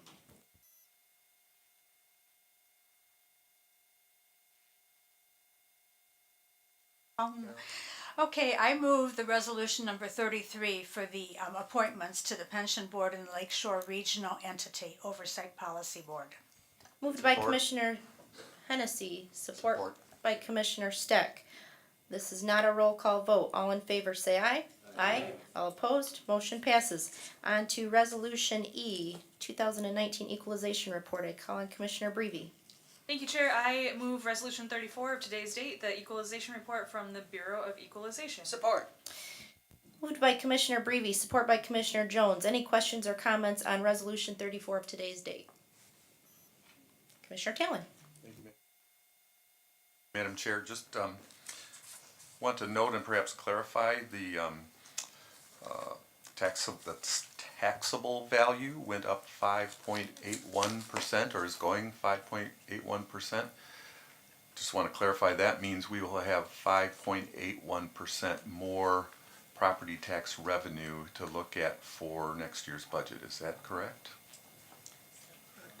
Not quite. Not Matt, quite. you wanna come up and All talk right. about that, Matt? Thank you. The effect And I of, apologize if this was Headley. covered in finance. Please come up, Matt Welford. Thank you. There's no button on this one, right? Yeah, Marvin's up here joining me. So the overall increase in taxable value means that's the change from the taxable value, which is the tax base from year to year. However, we will be having the introduction of the Headley Amendment, and that will roll back the millage. So that does not mean that that's a direct correlation. Thank you. Any other questions for Matt, Marvin? Be clear, this impacts the 2019 budget, so the budget that's already been adopted. So we built the budget based on a 3.5% increase. The final increase came in at 5.8%. That's going to create an additional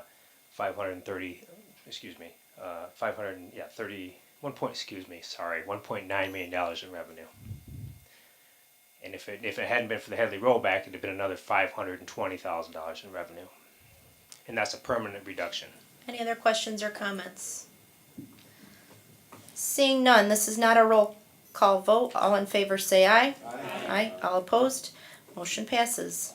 On to Resolution F. I call on Commissioner Brevy.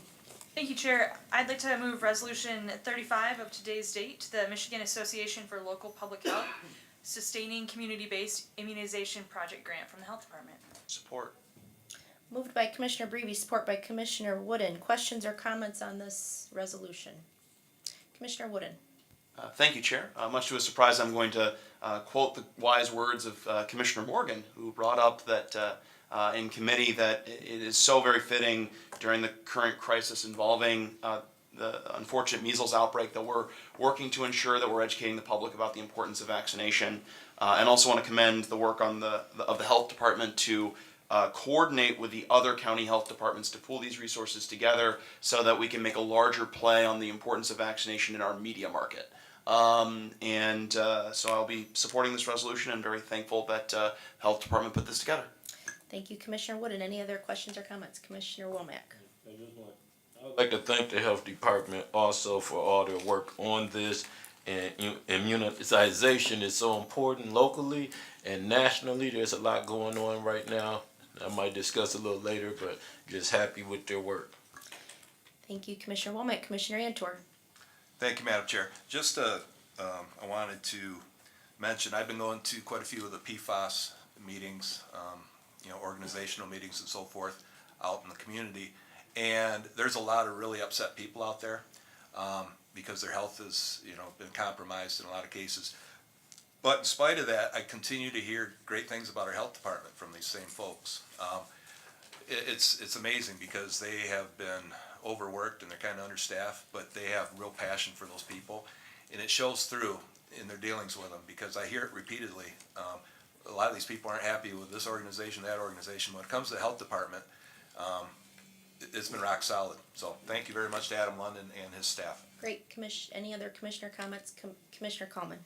Thank you, Madam Chair. I would just like to express my support of this resolution that I do think what is happening here is increasing immunization rates through persuasion, which I think is great, and we need to avoid ever doing it through coercion of government. Great. Any other questions or comments? Seeing none, this is a roll call vote. Madam Clerk, please call the roll. Thank you, Madam Chair. On the motion to adopt Resolution 425-1935, Commissioners Vonk. Yes. Antor. Yes. Morgan. Yes. Jones. Yes. Vice Chair Steck. Yes. Commissioner Sponstein. Yes. Voorhees. Yes. Kallman. Yes. Breivy. Yes. Salfeld. Yes. Sparks. Yes. Milton. Yes. Hennessy. Yes. Talon. Yes. Bulkowski. Yes. Womack. Yes. Wooden. Yes. Skaggs. Yes. Chair Bolter. Yes. Madam Chair, you have 19 yeas, 0 nays. The motion passes. Resolution 425-1935 is adopted. Thank you, Madam Clerk. On to Resolution G, which you've all been waiting for a long time. I call on Commissioner Coleman. Thank you, Madam Chair. I move Resolution 36, the creation of 2 full-time sanitarian positions at the Health Department. Moved by Commissioner Coleman, support by Commissioner Breivy. Questions or comments on this issue? Commissioner Wooden. Thank you, Chair. I am excited to support this resolution. I want to thank the Health Department for their work on this, and I want to thank all the parents for Healthy Homes who came in today and spoke about their children, their loved ones, their grandkids. Y'all are heroes in my eyes, and I want to make sure that our county continues to work with you and others to ensure that we tackle this crisis and we ensure that we have true multi-generational prosperity in this community by tackling the lead crisis. So thank you for coming. Thank you for the hard work of the Commission and the Health Department, and I'm excited to vote yes. Thank you, Commissioner Wooden. Commissioner Melton. Thank you, Chair. And boy, I just can't seem to get all that same excitement out of my voice like you do, Commissioner Wooden. I took time to ask some of my many neighbors actually in my small group and people from church that too often look like me and have the same advantages that I do. And I asked them, what are 4 things that you worry about before you go to work? Just off the top of your head. And there were various different answers. But not one of them had the worry that their child had encountered lead in their homes before they went to school, before a parent went to work. And they couldn't even fathom when I told them how many houses were still infected. Again, thank you for your continued, not just enthusiasm, but diligence in this, because you're right, this should not be happening, and certainly not in the Kent County that I want to be a part of. So I thank you for being here, and I thank the Commission for approving, or hopefully for approving, that we will prove to our community that our children are way more important. Thank you, Commissioner Melton. Commissioner Womack.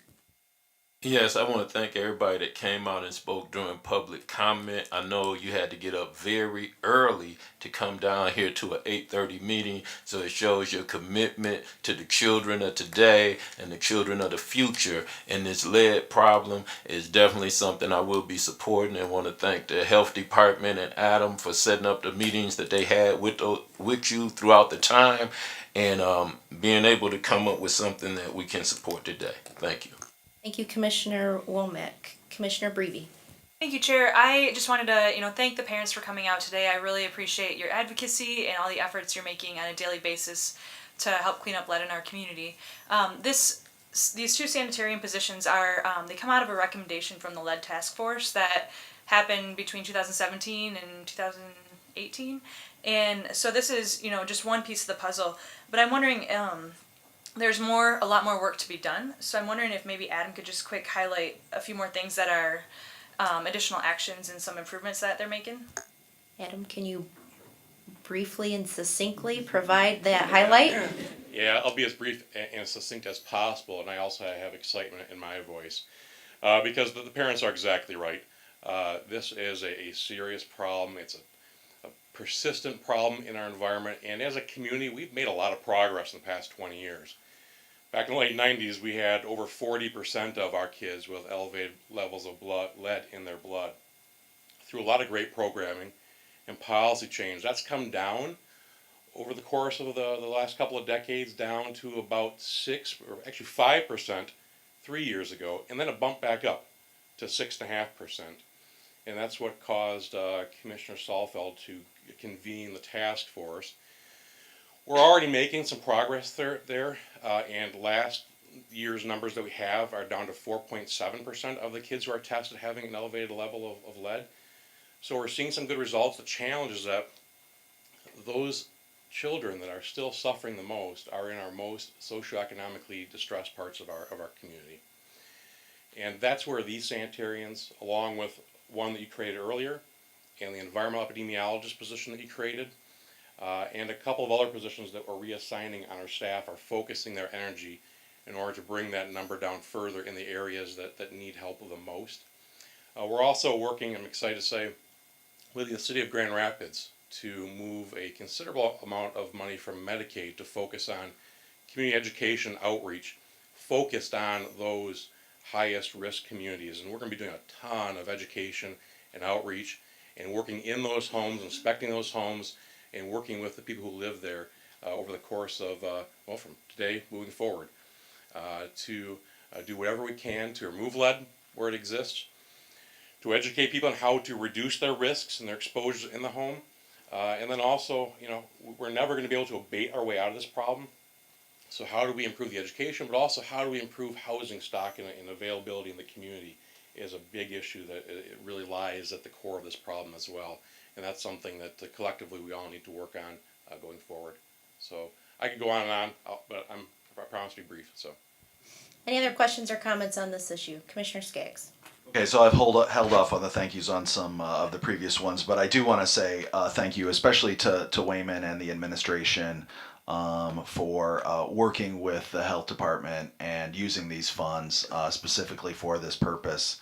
I think it's clear that when we have funds for emergencies and we see emergencies, we should use those funds, and I want to thank you and your staff for doing that.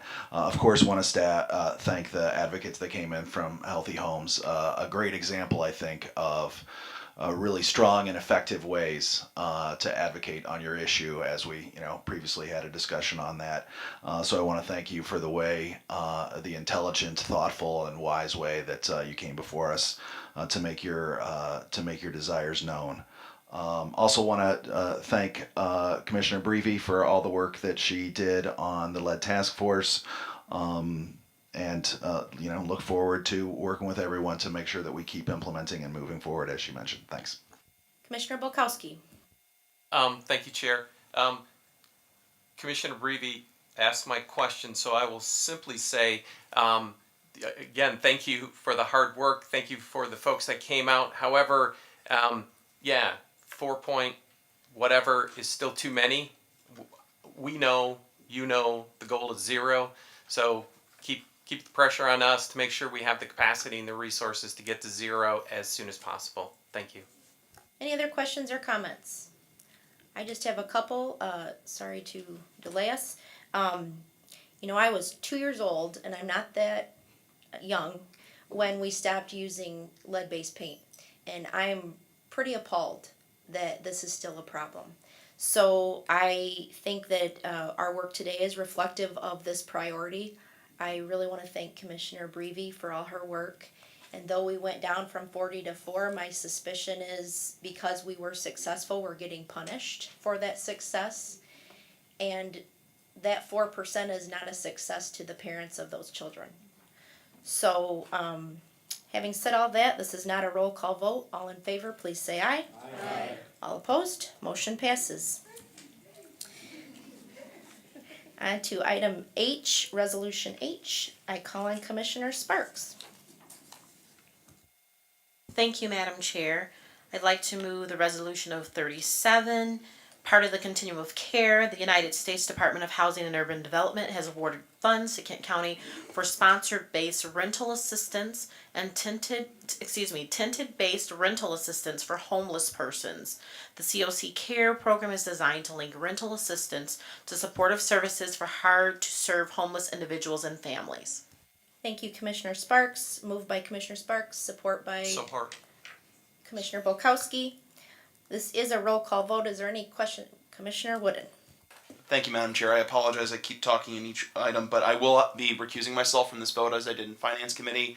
While my employer dwelling place is not a direct recipient of the Shelter Plus Care program, we have at times taken residents who have the tenant-based support from community rebuilders. So just in the interest of being as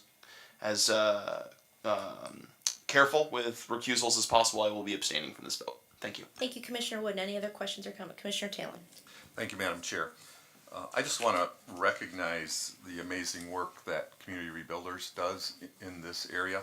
They are nationally known for their success in housing people who are experiencing chronic homelessness. They actually work with some of the most difficult people in our community. I really appreciate that they're willing to continue that work, and glad that we're able to continue this subcontract with them to do it. Thank you, Commissioner Talon. Any other questions or comments on this resolution?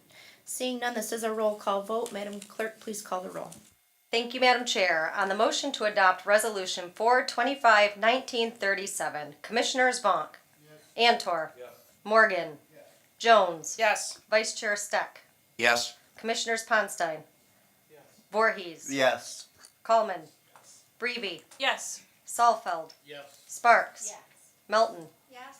Hennessy, Talon, Yes. Bolkowski, Yes. Womack, Wooden, Abstain. Skaggs, Yes. Chair Bolter. Yes. Madam Chair, you have 18 yeas, 0 nays, 1 abstention. The motion passes. Resolution 425-1937 is adopted. Thank you, Madam Clerk. On to the last resolution of the day, item I. I will call on Commissioner Wooden. Thank you, Madam Chair. I move adoption of Resolution 38 of today's date, MDOT Master Agreement Signature Authority with Kent County Community Action. Moved by Commissioner Wooden, support by Commissioner Sparks. Any questions or comments on this resolution? Seeing none, this is not a roll call vote. All in favor, please say aye. Aye. All opposed, motion passes.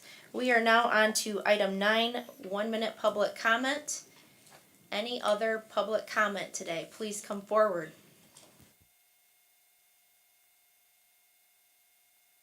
I don't have to push a button or anything, do I? Okay. Hola, my name is Joyce Daniels. I live in Grand Rapids. I live in the 3rd Ward, and I only have a minute. I have probably 35 seconds. But this is going to come up again. Right now, there's an issue with dog leash law that's not being taken care of between the city and the county, and it's split by times and days. And there's an issue with people being attacked by dogs. I was one of them in my car in a Grand Rapids Public Park, in my car. So there's several of us that we talk about it. If you drive around the city, you'll see people with their dogs unleashed. There you'll see, and nobody says anything because they know it's not being enforced. The county pays for the animal control for up until 5 o'clock. After 5 o'clock, it becomes Grand Rapids' problem. Grand Rapids says we don't have time to come out for that. There's a problem. And we deal with the kids, and we deal with kids being attacked on their way home from school, and there's nothing for us to do by the time the animal control people get there. They're gone. The people are gone. The dog is gone. So it's going to come back up again. I just thought I'd introduce it today. Thank you. Thank you for your comments. Appreciate your attendance today. Andre Jones. I'd like to just speak about I believe the ordinance that wasn't passed about the interpreter.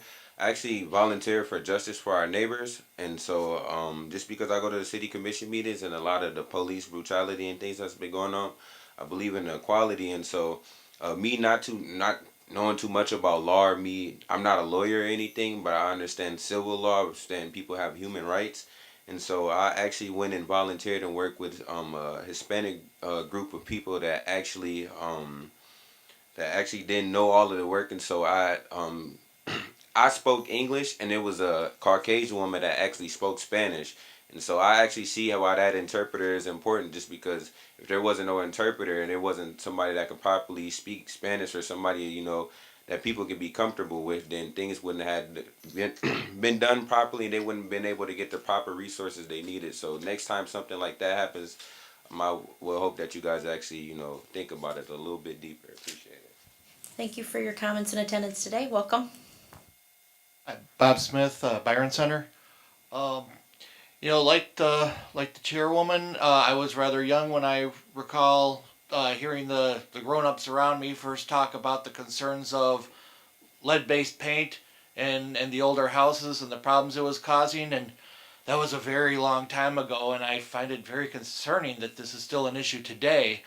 But I also heard today, if I heard correctly, that the county is looking at a $1.1 billion surplus in their budget, and I would hope that a good portion of that would go towards accelerating this lead cleanup. Thank you for your comments. Welcome back. Thank you. Well, I stand here representing my son and my grandchildren, and I just want to say thank you. Thank you to each and every one of you. My son is legally blind in one eye, and he has mental issues. The only issue that we know that it came from is from lead. So, for all the future children, I stand here and I say thank you. This will not be the last time you see my face. It will not, and I will owe you a lot more thank yous. Okay, thank you. Thank you. Welcome again. I just want to tell all of you thank you. And you know what? I can't thank you enough. Enough. I really can't. And I really, really thank you. And that's all I have to say. Thank you. Hi, Samika Douglas again. I just want to pretty much just piggyback off everyone else. We do thank you for your votes. We will see more of us. We're not going to stop this fight because the children are our future. There are other things that we will be coming to you with. This is a stepping stone for us. We've been at this for trying to get some type of change within the county for probably about a year now, as far as the sanitarian positions and things of that nature. So I do want to again say thank you all for your vote today, and you will be seeing more of us and more postcards and more things that we would like to work with you all on regarding this lead epidemic in our community. Thank you. Ma'am, what was your name? Samika Douglas. I'm Tabitha Williams, and I just wanted to say thank you for saying yes, voting yes, and also to let you know that we appreciate working together to solve and make solutions for our community. I believe that we can do this stuff peacefully as part of Parents for Healthy Homes, and being a leader in that position, we practice peace. We practice safety for you guys and our children, but we just respect the fact that you guys understand that our children are our future, and we just want to say thank you as a team. We appreciate your work. Thank you. Any other public comment today? I meant to mention in the comments about this resolution too, I want to say it before you leave, we did also include increased funding for lead in our legislative priorities. So we're going to push, and I know that's government moves at a glacial pace and it doesn't move as fast as we want, but that is additionally what we did approve as a board for legislative priorities as well. So hopefully we'll get some more funding from the state for that as well. All right, we are on to item 10, Commissioner Reports. Commissioner Jones. Thank you, Chair. I have a few, because I'm on a number of other boards other than this one. Through being a commissioner, we get assigned other board assignments, and I just wanted to say, as a previous member of the Fire Commission, I wanted to congratulate Cal, the entire team, and all the work that went into changing an agreement that was over 40 years old to update that. And according to Cal, that all the Fire Commission members did vote yes. All 19 voted yes to approve the revised contract. And I think that is a huge accomplishment, and good luck to the next folks 40 years later who are going to get it updated once again. So actually I hope it doesn't take that long. So that was the first piece, and again, I'm not on the Fire Commission now, but I was, and I started that ball rolling as chair, and I'm very glad that that has come to be a finished project. I just want to make a note that as also a member of the Kent County Parks Foundation Board, that the breakfast did bring in an additional $11,000 to the Parks Foundation, and what a great organization that continues to be with the public-private partnership there, to have a 501c3 that's sole purpose is to support one of our county departments, is I think a great role model for other entities that look to change and influence and support our projects and our goals. So I just think that it continues to get great projects and be strong with their fundraising. Then Toast the Town also happened. I know a few other commissioners joined me. I'm a member of the Experience Grand Rapids Board, and the Hotelier of the Year award went to Rachel Kramer, who is the general manager of the residence in Grand Rapids Airport. So you can just know that too, that was a wonderful award for them. Many folks get nominated and only one gets picked, so I think it's a great opportunity for them to be recognized for the work that they do. Thanks. Thank you. Commissioner Vonk. Yes, thank you, Chair. Yesterday I attended a luncheon at the City of Wyoming with our Director of the DPW, Darwin Bass, along with Wayman Britt, and we had a roundtable discussion discussing the past and history of the DPW and concerning the trash business and the future of our trash business. And we had a great roundtable, and we were talking a different language than most of them were used to. So we all talk different languages from the different parts of the county that we represent and we're responsible for, and it always goes back to Reagan, trust but to verify, and I do that all the time. I might be talking to Wayman, or I might talk to other board members that are associated with that department. So thank you, and we had a good day. Thank you for your work on that, Commissioner Vonk. I know that we've got some issues coming up. I really appreciate your leadership. Thank you. Commissioner Morgan. Thank you, Madam Chair.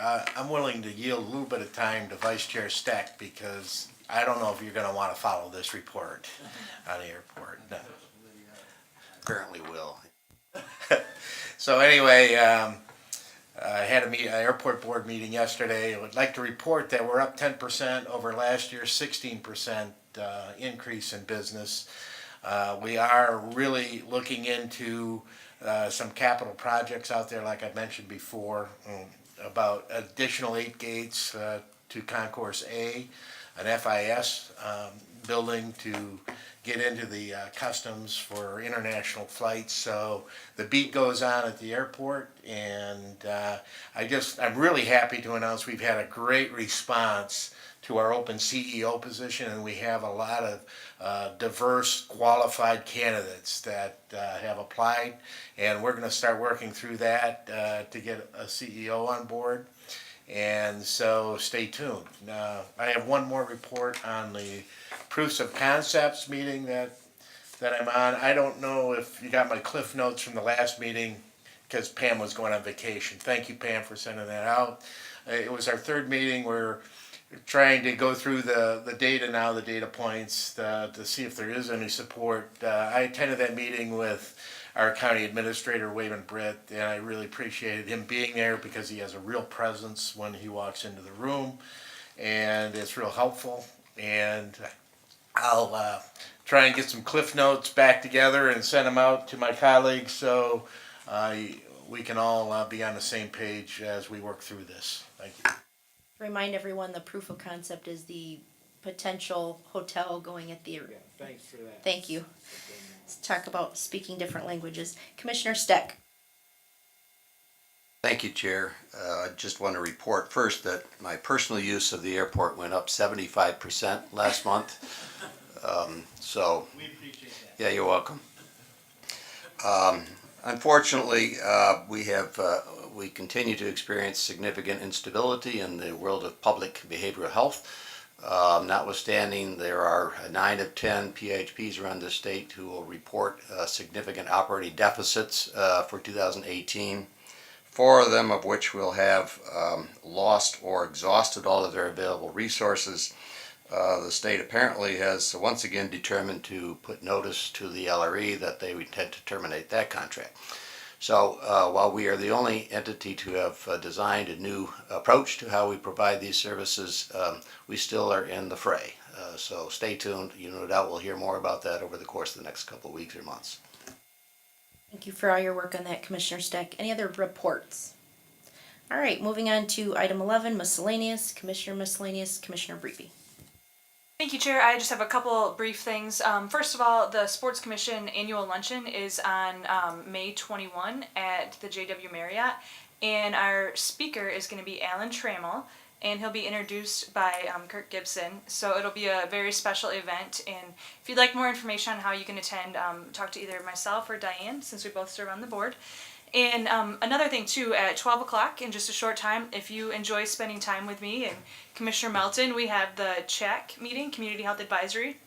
So that's over at the Health Department from 12 to 2, and you can have lunch. And finally, Adam London mentioned several things that the Health Department's doing with lead, and I know some of you were at our meeting last week with our legislators, or on Monday with our legislators. There's several legislators that are very interested in addressing this issue and that are very motivated.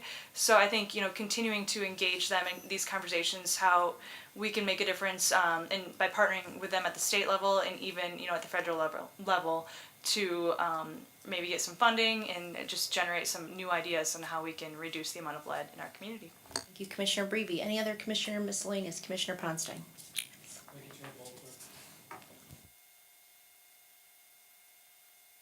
Led this morning, and there's other things that go on in this world. Roundup now causes cancer. We know the issues with PFAS, and these are ongoing things that people never thought would happen, and then we find out different decades later. And with PFAS, it is everywhere, and it's nationwide, and it's going to be expensive to clean up, and before blame is pointed or the courts get involved in that, we're going to have to start cleaning it up. Now, the good news is that technology is making advances, and there's a lot of advances on taking PFAS out of the water. So this past month, Morenci County brought a firm in from Colorado that has developed such technology. They came in with their mobile unit to show them how it's done. I'm sure it's pretty pricey, but there are things that are advancing on cleaning this stuff up because we can't wait for legal action. And a lot of these things have already been done to people, but we've got to do something to clean this up because this issue is emerging and we're going to find it everywhere. So I just wanted to give you that update. Information will be sent to me with what they heard from this group, and I'll pass that along to all of you. Thank you, Commissioner Ponstein. That's very important information. I really appreciate you sharing that. Commissioner Antor? Thank you, Madam Chair. Just wanted to point out, the contrast this morning in our public comment. These parents and neighbors that came in, they were as passionate, maybe even more so than other groups that have come in front of us. And we don't need any special, they came in and they were orderly, but they were very effective. They've been coming back. We heard them loud and clear because we were able to hear them loud and clear. And so I just wanted to thank them. I know they all left now, but that's a great example of how public comment should work. And we certainly can be a lot more receptive when we follow orders and so forth. So thank you. Thank you. Commissioner Womack? Yes, just want to thank Wayman Britt and our staff that put together our agenda today and all that information, because this was a very long agenda, but very orderly. And just thank the commission for all the work that it's been doing, all the departments, but especially the health department. And just wanted to put on the radar as we watch the measles epidemic across the country. We're just one person, one or two people traveling from where those epidemics are outbreaking and infecting someone here and having it here. So I'm glad of a lot of things that I saw today that the health department is doing that may prove to be proactive in case that happens here. So I just want to tell Adam and the staff, keep up the good work. Thank you, Commissioner Womack. Commissioner Morgan?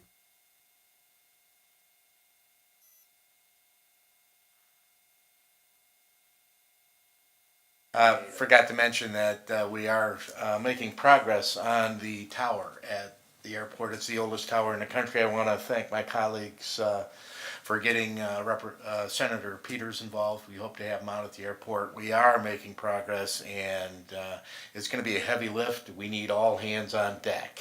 So we need to replace that tower for a lot of reasons, but it is the oldest tower in the country, and it does restrain our ability for economic development at the airport. Thank you. Commissioner Sparks. We can't do what we do around here without our administrative professionals, and yesterday was Administrative Professional Day, so I'd like to publicly thank all of you for all the hard work throughout the county that you do for us. Thank you. Any other Commissioner Wooden? Thank you, Madam Chair. I just wanted to note that I realize that I'm less than 5 months into this job, but this was, I believe, my favorite meeting I've attended thus far, and it's for two reasons. One, we were able to take action and give a real deliverable to a part of our community that needs it, and we were able to take action and show continued efforts in accomplishing a joint goal. And two, the fact that we did have healthy debate. You know, I'm a firm believer that debate is healthy, debate is good. It's what the founders had in mind. I think of Commissioner Polkowski's statements on civil disobedience involving a multinational corporation. I coincidentally wore my I coincidentally wore my Benjamin Franklin socks today for that reason, because I think debate is good, and as long as we have faith in the sincerity of our positions, and I have faith in the sincerity of each of your positions, that we can have effective, positive debate. And thank you very much. Thank you. Any other miscellaneous today? I have a few items in keeping with our tradition. Real quick. May 2nd, State of the County, our first one. Reminder to everyone to have that on your calendar. I know Pam's sent it out a couple times. We'll send it out again. It's the inaugural State of the County, and hopefully we do you some justice there. May 6th is an important date. We are recognizing our county staff. This is an evening meeting. So I know you already have it on your calendars, but we will be doing the Excellence in Action Awards, where we select of all the staff. May 9th. We select kind of the cream of the crop of our staff, and I really think it's important that we're all there. It'll be a reception down in the main lobby, and I hope that you all attend. It starts at 5 o'clock. One quick thing, if the photographers are still there, we are doing pictures today. And last but certainly not least, and certainly not the least of importance, I wanted to send from the board our thoughts and prayers to Commissioner Talon on the loss of his dad. I know that that's never an easy time to lose a parent in your life, and we all embrace you. So with that, do I have call on Commissioner Stack for a motion to adjourn? Thank you, Chair. I'm happy to make my contribution today to move to adjourn, subject to the call of the Chair, to Thursday, May 9, 2019 at 6 p.m. when the official meeting starts, and you said the reception is at 5 p.m. Moved by Commissioner Steck, support by Commissioner Sparks. All in favor say aye. Aye. All opposed, we are adjourned.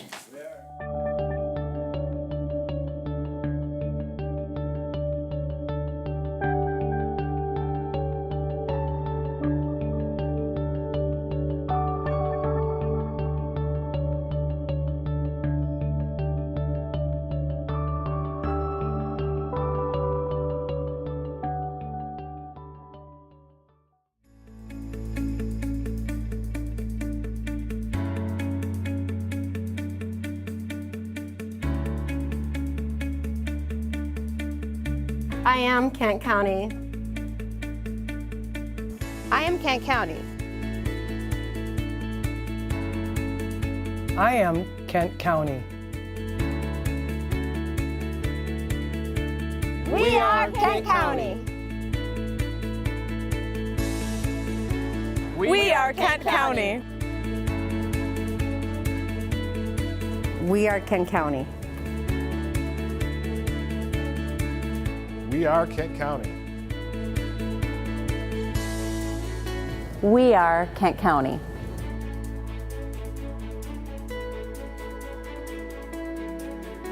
We are Kent County.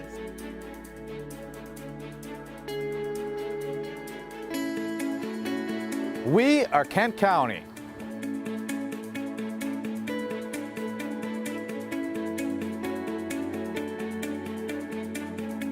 Beya, Kent County. Ami, Kent County. Somos, Kent County. Mas Ira, Kent County.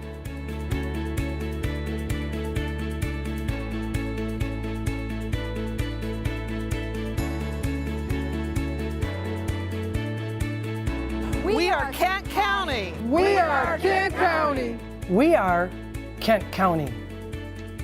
Oh yeah.